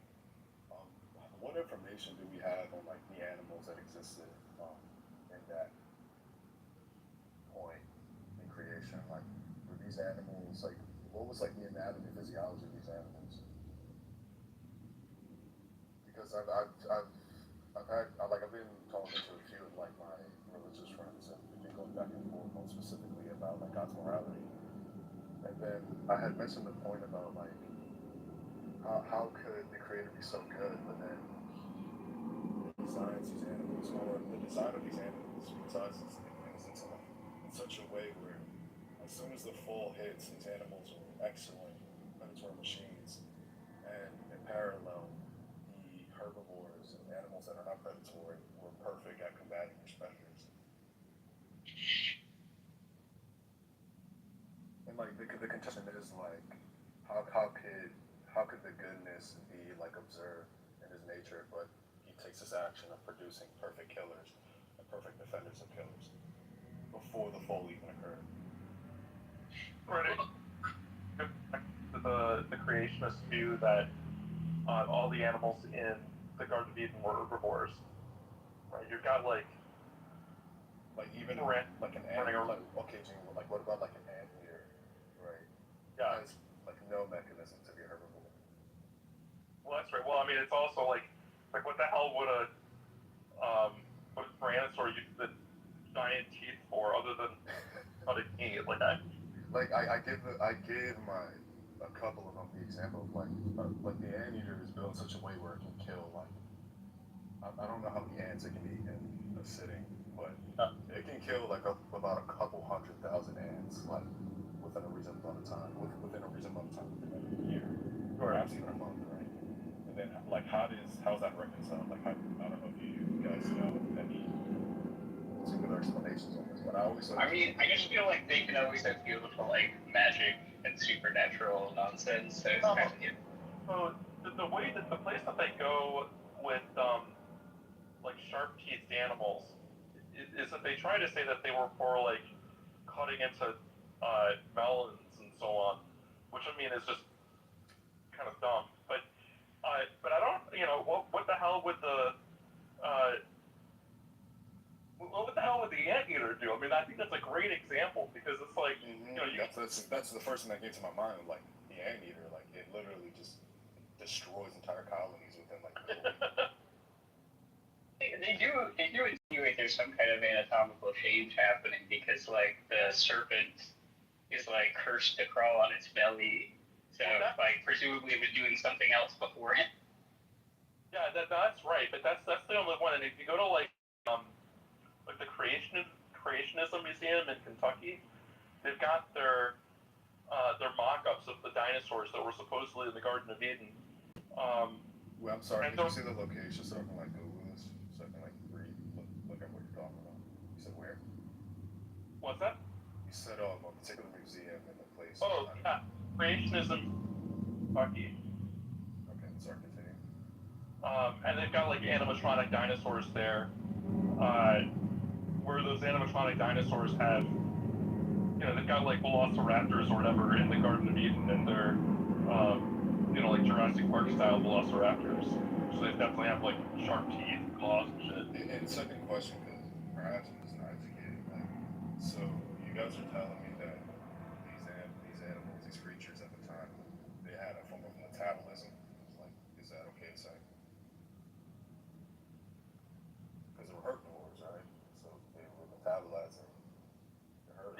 that's what they would.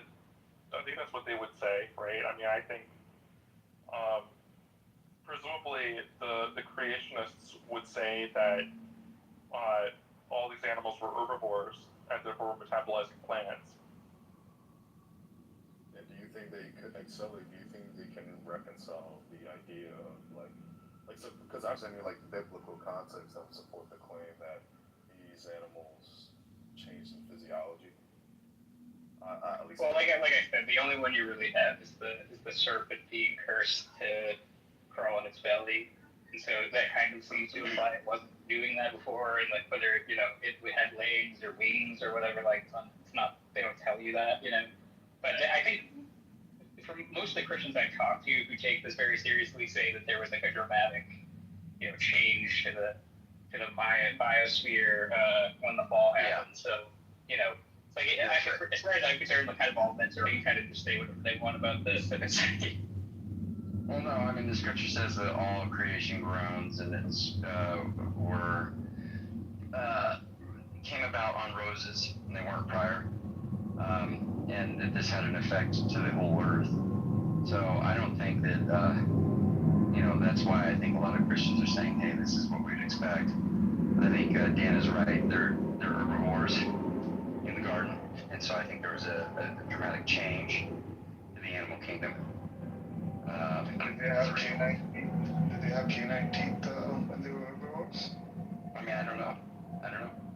So, like a saber-toothed tiger would have just been like a tiger.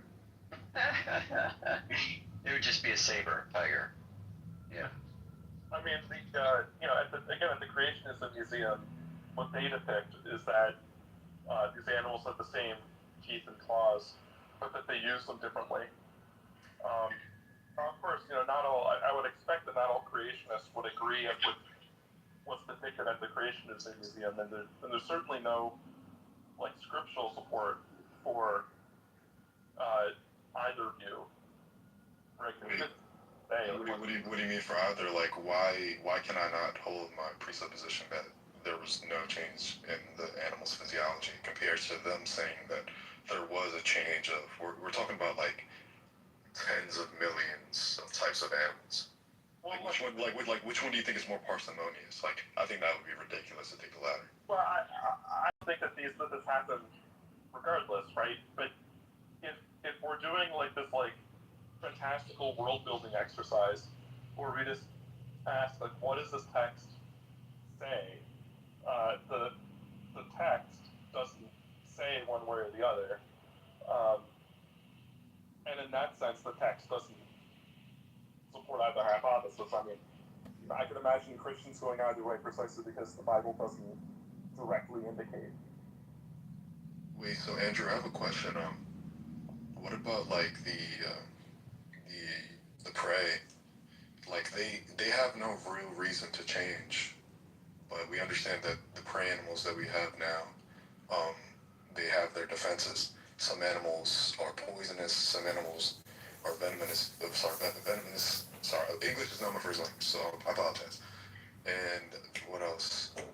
Yeah, like we see these animals like with built-in defenses. Now the question is, do you believe that these defenses were just a coincidence, that when the fall came, they just happened to be useful? Or do you believe that those defenses were designed? An example would be like this shell of a tortoise. And like, I feel like the tortoise is a good example because we've had tortoise-like animals for like hundreds of millions of years. You mean for 4,000 years? Yeah, sure. 4,000 years. That's what's your boat.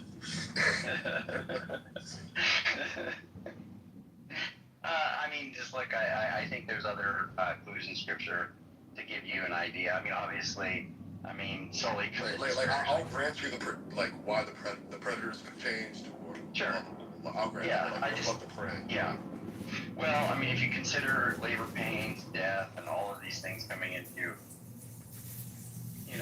the world and being kind of affecting of all things, I think that God and maybe just the metaphysics that are set up are going to alter everything, physical structures of all kinds of stuff. So I mean, that's not outside of the range for me. Like, I think that's given the fact that given the narrative, God created everything with His Word, I don't think it's too far-fetched that the metaphysics are set up such that everything is going to be, there's going to be a complete overhaul of structures given sin to show that what it's done, how it affects everything. And so I'll just point something out that it says in the last days, I believe it's towards the end, that the lion, something like the lion and the lamb will lay down together, something like that. I have to pull the passage. I mean, I agree with what you're talking about. Like, yeah, like they'll have a reason to defend or attack one another from each other. Yeah, so there's going to be like this symbiosis that's going to be restored. That I think. So I mean, I think that just shows that like it's not God's original intention that there's all this predation and everything that's happened. So I don't know.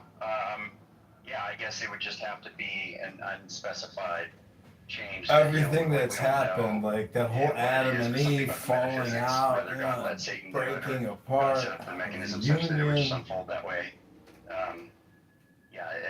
The scripture doesn't really tell us, but it is true that there was a mass change, and that is in scripture.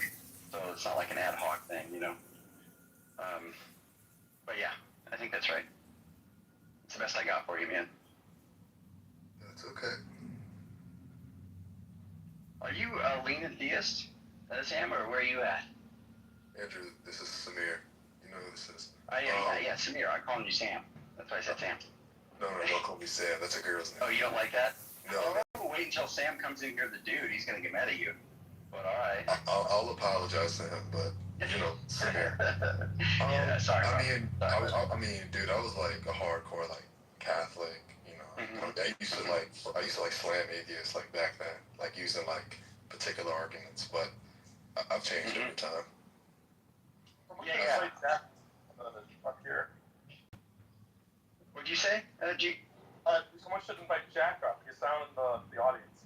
Oh yeah. Can somebody, can a mod invite Jack up? Dan, I wanted to run something by you, but I'm worried it might take too long to lay out. But this idea for an argument, sort of an epistemic challenge for substance dualists, but the variety of substance dualists who are interactionists and deny overdetermination. I don't know. I've been thinking about this a lot. I should maybe take your brain on what you think about it, because it kind of relies on a way of thinking about the laws of physics. Okay. So the idea is to kind of think about causal mixing between like physical and non-physical causes. Okay. And so the idea is that, I guess, you can go through considerations as to why I think this, but that the laws of physics should be thought of as telling you how physical stuff behaves when it's not being interfered with by non-physical, supernatural causal forces. If I think if you try to include it, it causes other issues. So like I think the way to think about it is that the laws of physics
target the one that says like there's causal interference such that determination actually falls, right?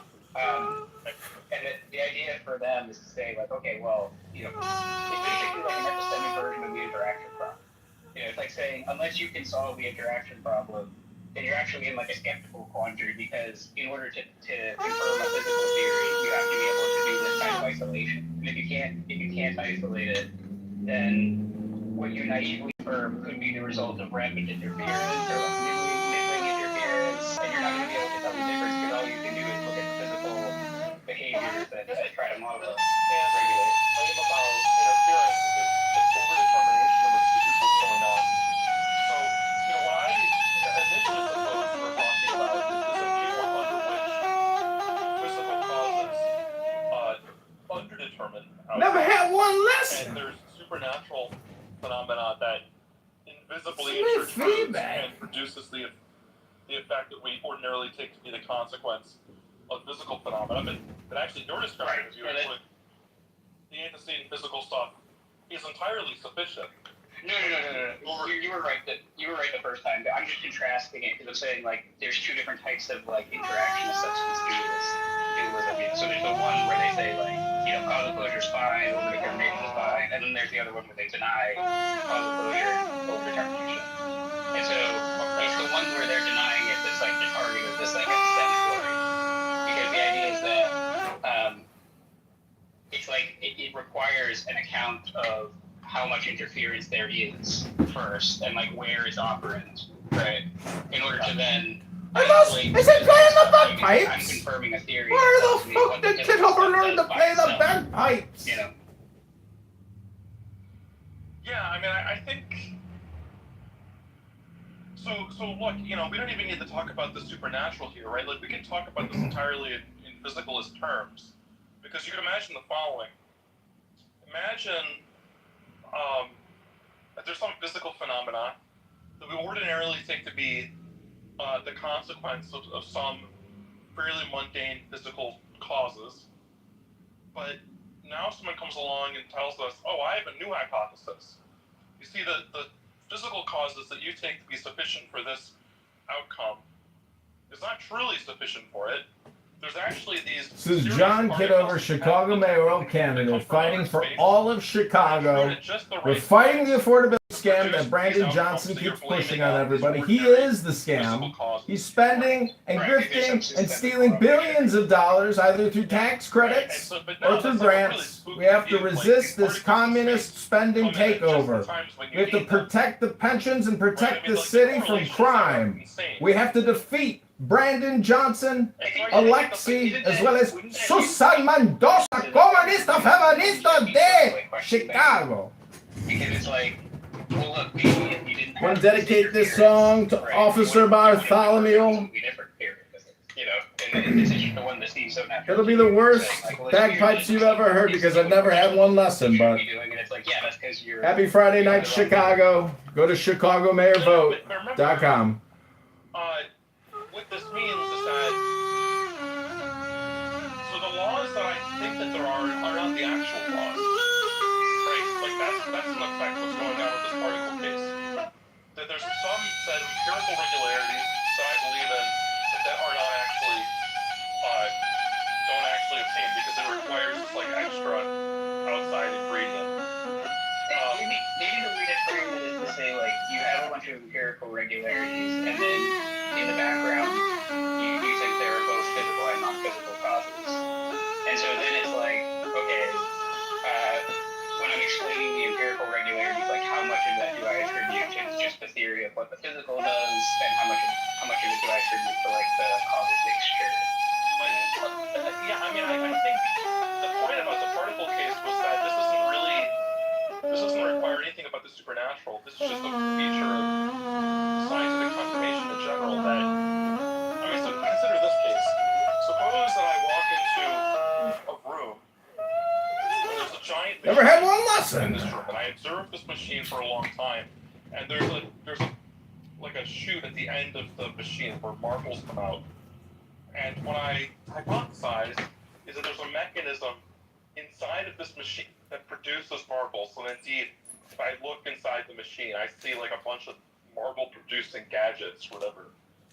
And then someone comes along and they say, actually, I have an alternative hypothesis. My hypothesis is that there are invisible rays that intercede on the air at the chute at just the time when you expect the ball to come out, and those rays merge the air together, condense the air into a marble, and that's what you actually get. Now that hypothesis seems absurd on its face. Why? Because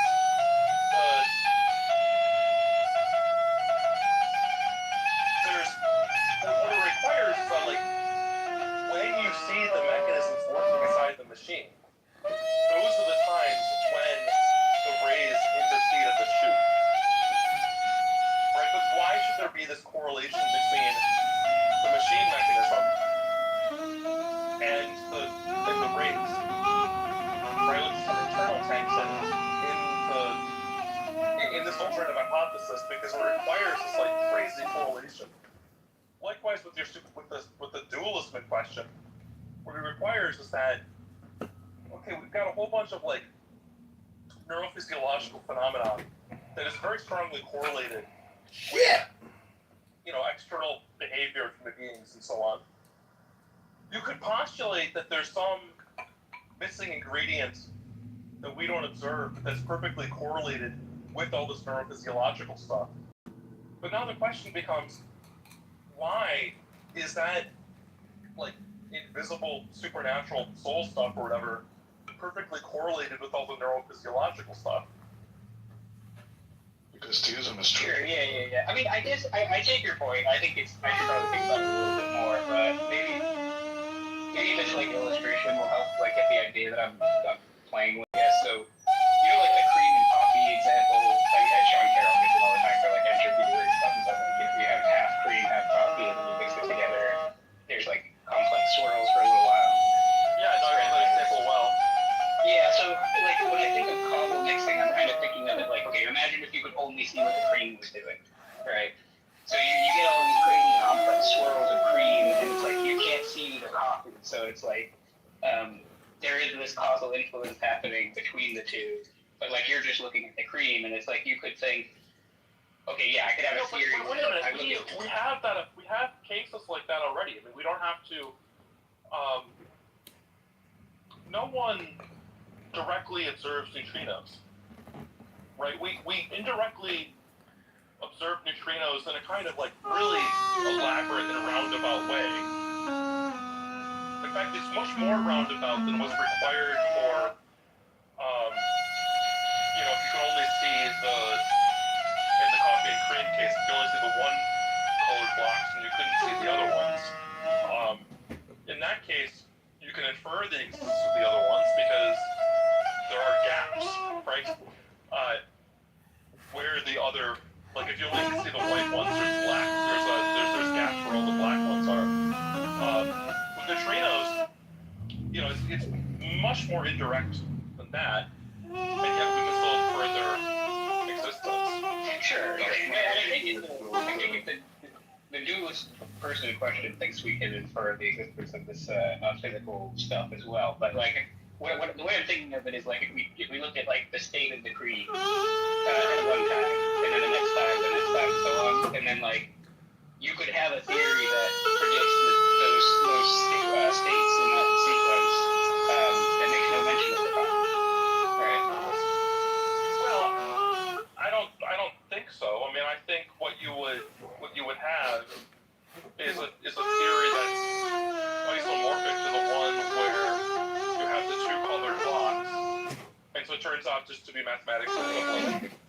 In other words, it just turns out to be like a notational I theory. can't blow anymore! Make it That's not stop! what's going on with the dualist. Make it Postulating stop! like I an can't extra blow anymore! entity. Make Now, it stop! in the case of the neutrino, for example, Never had one lesson. Learning the bagpipes in 43. Infer the neutrino's existence through this really indirect way, because they're otherwise basically invisible. They do their own consequences that makes it mandatory to postulate them. But under the particular kind of dualism that you're imagining, there's this perfect correlation between natural events and supernatural events in such a way that one could develop an entire theory just of the natural events without ever mentioning the supernatural ones. Right? And like, that's precisely what Buddhism requires. This really strange worldview in the two realms. Sure. I mean, I'm willing to grant that it's a good point of talking about it, because I think my ultimate point is like, okay, if you have this kind of mixing liquid model, you might develop a theory. You're just looking at the cream states, and you have a theory that predicts like subsequent cream states, right? And you would be mistaken in thinking like there isn't actually a lot of interference happening because we have this perfectly good theory that explains what the cream is doing without anything else, But you would in fact be wrong because that's not what the cream would do if in the absence of other things affecting it. Yeah, but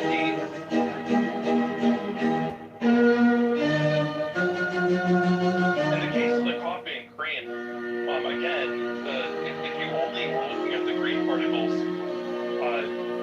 the gaps between them would force you to postulate the other particles which are standard for them.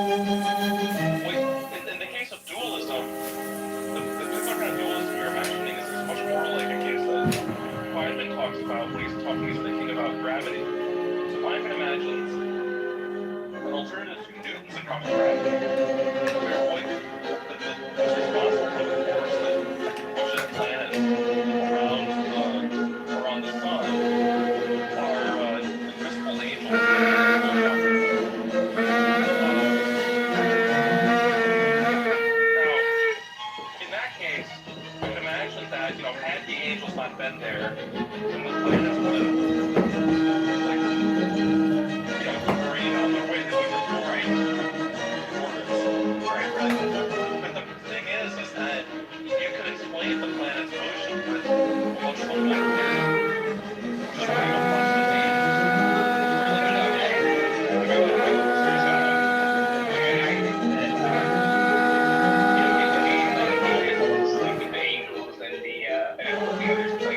the question seems to be, do we have like independent motivation for those things? The dualists are only in this conundrum because they seem to think we do have independent motivation for like non-physical causal interference. You know what I mean? So like, I think if you reject that we have like independent motivation for like, we don't have to worry about independent lines of reasoning to get there. So like, yeah, it seems like the angels we know, the materials we do, so like that could, that resolves that. Yeah, what's really strange about the mental is that it seems almost obvious, like there's something going on to what's happening physically because we have a first-person subjective experience, and yet if you actually could look inside someone's head, you find nothing going on there that doesn't also happen outside of heads. So I think I find that extraordinarily puzzling. But I think it runs into that puzzling fact that it seems obvious on the one hand that there's something in addition going on, but also that we can't locate it anywhere. It's sort of in microcosm what's going on in this version of dualism.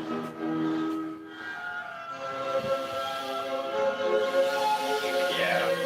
I mean, like Brian Hutter, I don't know how much of Brian Hutter you listen to and so forth, but he seems interesting. He's enough to say like we have something like a brain in a particle collider, and we haven't done this kind of rigorous particle physics like on an actual brain. He seems to think that's enough to just say like if the brain, if the electrons in the brain behave as they do elsewhere, and well, I mean, the reason that it behave as they do elsewhere is that you can do, we know a lot about the chemistry that goes on in the brain, right? right? I mean, so particle colliders are good for figuring out things about electrons at very high energy, but there are very high energies inside the brain. I mean, this is another reason what's going on with consciousness is profoundly mysterious, because we, for an object like the temperature and size of the brain, we think we have a fairly good idea of all of the physics that happens there. You know, to see exotic physics, you have to do something exotic, like get stuff at very high energy, but that's precisely what's not happening in the brain. Yeah, I agree. Or like very low temperatures or something like that. The low temperature one is important too, because the kind of proposal that someone like Roger Penrose has is plausibly going to require extraordinarily low temperatures. But that's just not. Your body's not like that. Yeah, I've heard that argument before about like I guess I don't find it super persuasive because they figured out, oh yeah, you know, there's lots of effects going on with like birds and like tracking back to trying to see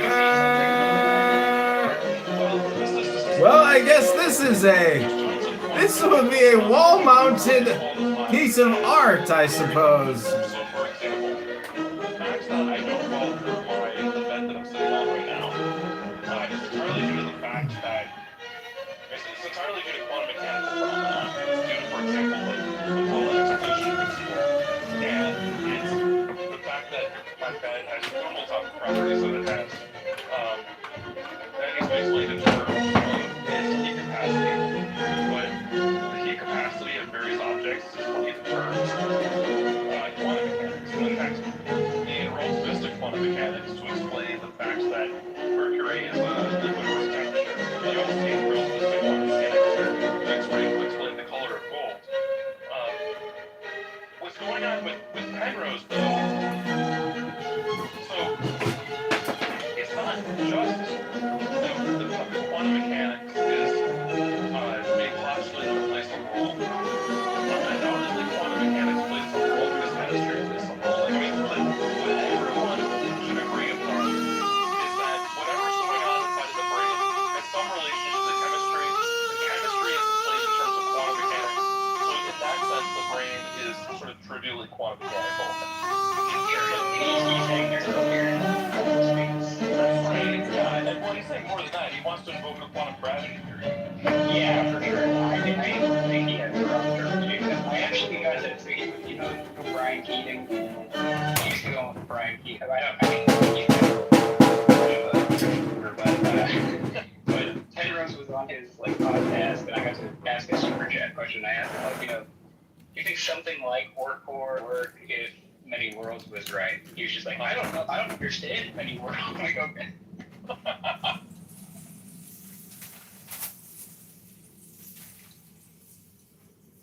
Yeah, it's a strange. He has a strange interpretation that I think is probably wrong. I don't know. I do find the microtubule stuff is fascinating to me, though. Yeah, well, if Penrose says he doesn't understand many worlds, I don't really understand where he's coming from, because so in Penrose's own view, you have many worlds-like superpositions, except that gravitational systems, he thinks, can't superpose, or that is, superpositions of masses are unstable.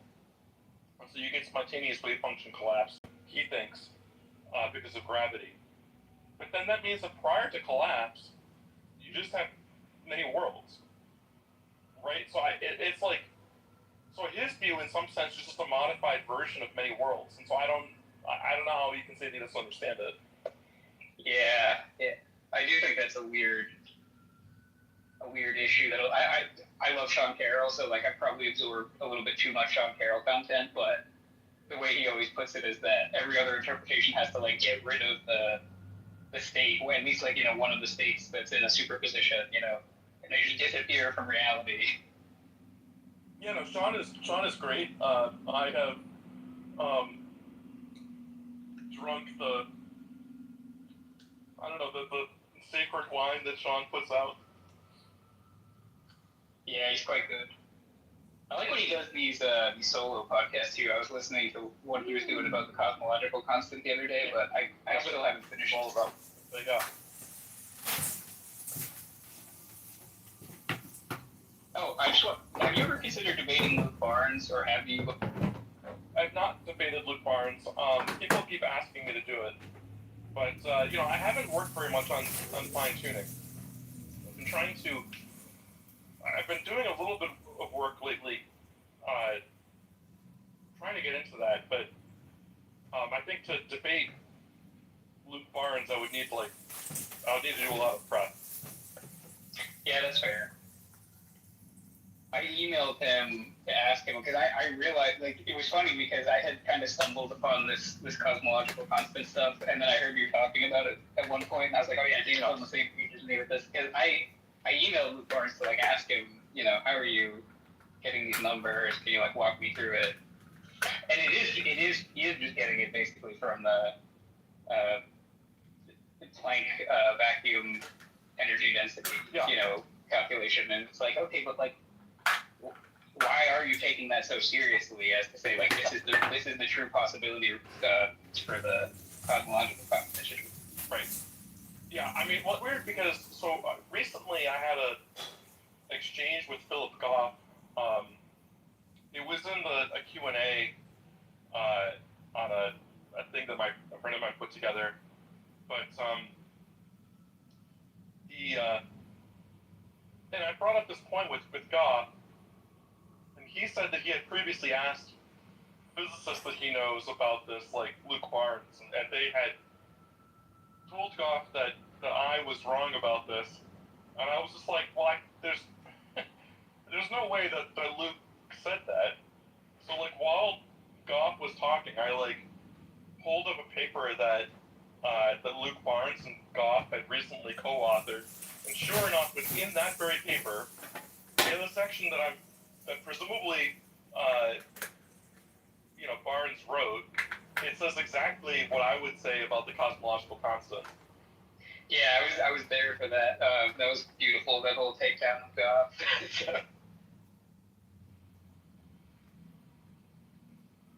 But yeah, about that. I hope it gets uploaded at some point. I think somebody was recording it this week, and so it's gonna go up soon. But yeah, that was actually what got me to start thinking about writing something on this. And there was someone wrote a blog post in response to something similar that I had said a few years ago. So I started to write a blog post just to sort of put my own ideas together about this. But I don't know. People have been encouraging me to like write that up and publish it, but I feel like what I have to say here is just sort of the obvious and like already well known at least in inside the physics community.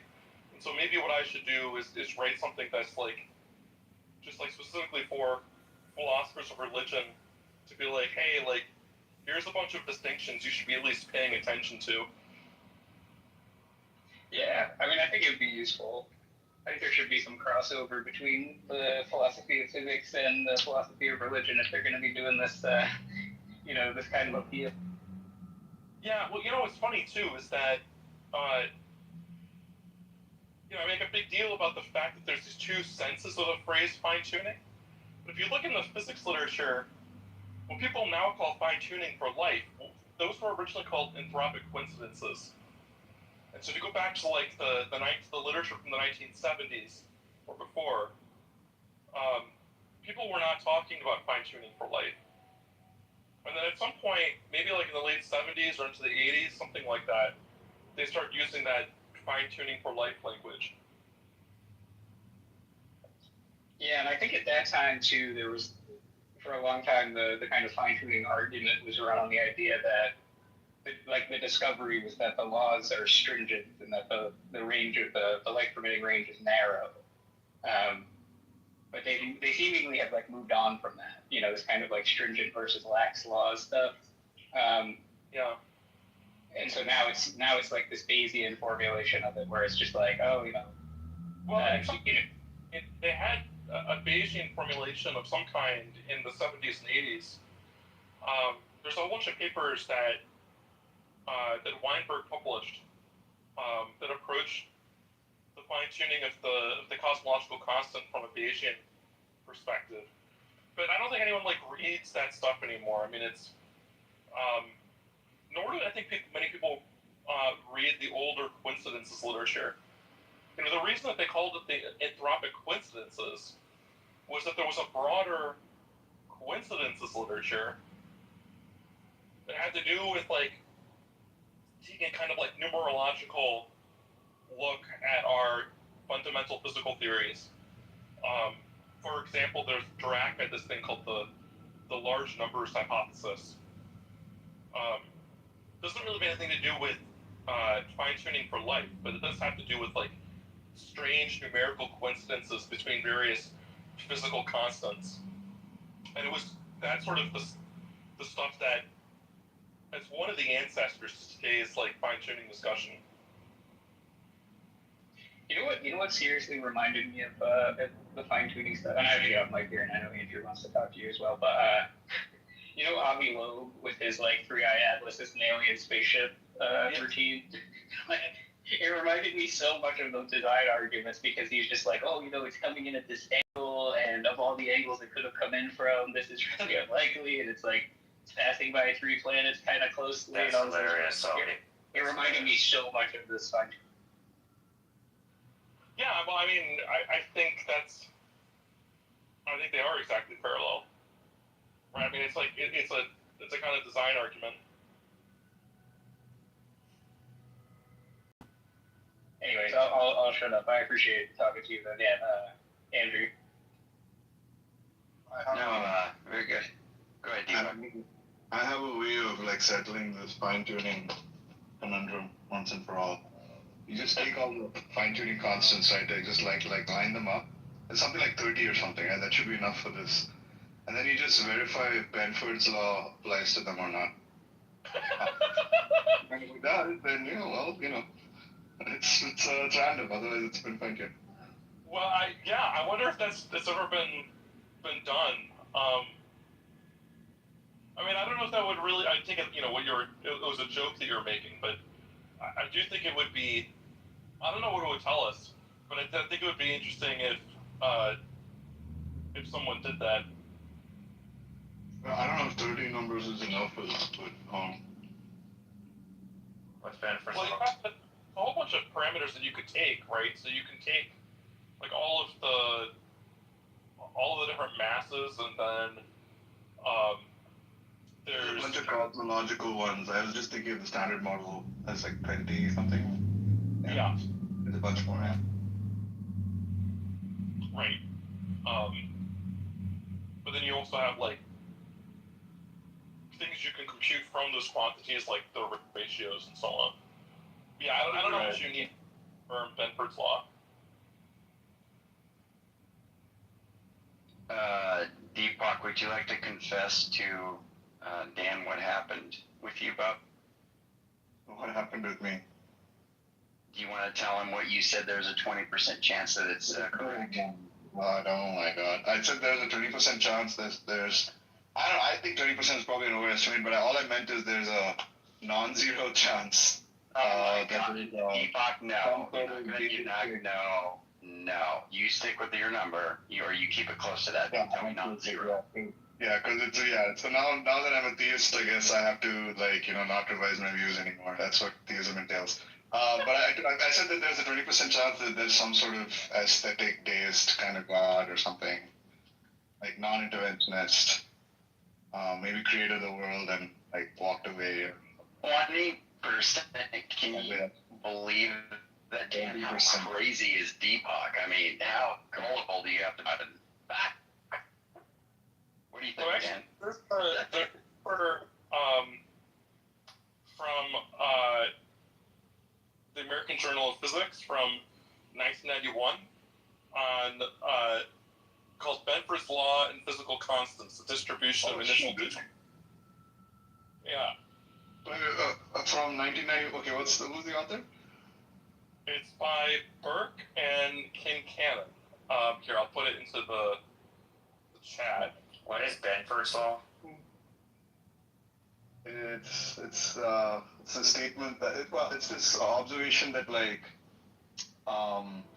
see if I get this right. Like when you collect a bunch of data or numbers from random processes, right? Like let's just say that you collect statistics on I don't know, age, average age of the population, this, that, a whole bunch of statistics and put them together, right? You might the observation is that the distribution of digits isn't actually uniform over 1 to 10, but or is it the distribution of the first digit? I actually don't remember exactly what it is. Let me just look it up again. I don't remember exactly how it goes, but it's there's a natural distribution of digits that you expect in randomized data, and then if data has been purposely manipulated, and you have a large enough data set, then you can actually detect that manipulation from the fact that the digits in the manipulation don't match what you would expect from randomized data, right? So credit card companies use this kind of thing. Companies that need to detect fraud, use this kind of statistics. And so the suggestion, and this was kind of a joke that was being made, but the suggestion was that, well, imagine that you go and look at the physical constants, and you look at the distribution of digits among the physical constants.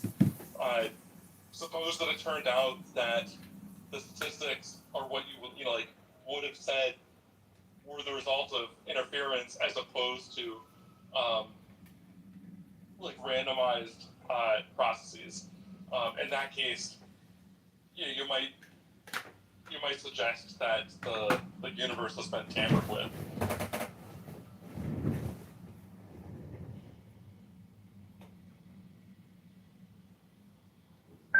So it appears that it does satisfy Benford's law. So that settles it once and for all. No God. Sorry. Yeah. So yeah, I think you look at for example, under Benford's law, the number of times the first digit of some data point is 1 is 30%, right? Whereas if it was truly just random noise, you would expect to see it 10%, right? And apparently, yeah, that number it's 0.3. Yep. So, well, that just tells you that you haven't, directly, you know the data to confirm design. I don't know the So it's a god who knows about Benford's law. Got it. Yeah, the god that's trying to hide from you by making the statistics. Except somehow he's also he also wants you to discover he exists by doing all this elaborate fine-tuning in the first place, right? Because why else would he construct a set of laws of physics that needs fine-tuning of the constants, right? Except he wants you to Well, maybe the entity or entities that created the universe wanted to be discovered by a civilization that was sufficiently advanced, right? So this, Arthur C. Clarke had this idea that the aliens would leave an artifact on the moon. Yeah, that's right. They could only be detected once people on Earth had spacefaring technology. That's right, 2001, yeah. So it's you gotta be advanced enough to know what Looking forward, one of those short stories for the next one. There's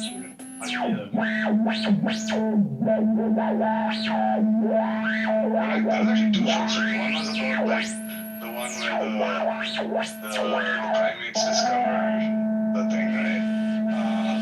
Was that short? Yeah, something like that. Yeah. There's also in Carl Sagan's Contact, which I just recently reread. The book they discover evidence of God's existence. What they do is that they calculate pi off of some huge number of digits, and there turns turns out to be like a message buried in pi by the creator of the universe. But like part of the idea of the book is that the creator of the universe only wanted that message to be discovered by the civilization that had the technology to calculate pi out to that many digits. Yeah. That's a good book. It was one of my favorite books when I was young. It might be, but that's why I haven't read it in years, so I went back and but yeah, it's a fantastic novel.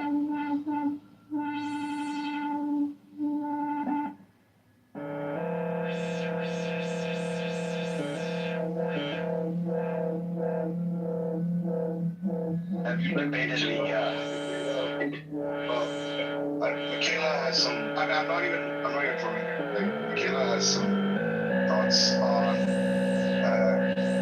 on like the fact that let's say that one complaint about say Christianity is that it's full of contradictions or something. The Trinity is potentially a contradiction and so on. But she points out that like in quantum mechanics there are like contradictions and paradoxes too. So yeah, there's things we don't understand. I mean, they're not contradictions. Like the wave particle duality thing. Yeah, I mean, I don't know. I don't think that there is wave particle duality. All right, the Chicago Maryland candidate John Kitover. Go to ChicagoMaryVote.com. But that's just what else could be? Why don't you believe there's a wave particle duality? Yeah, I mean, I don't know. Wave particle duality is part of the Copenhagen interpretation, and I reject the Copenhagen interpretation. Right? I mean, so there are multiple different interpretations of quantum mechanics.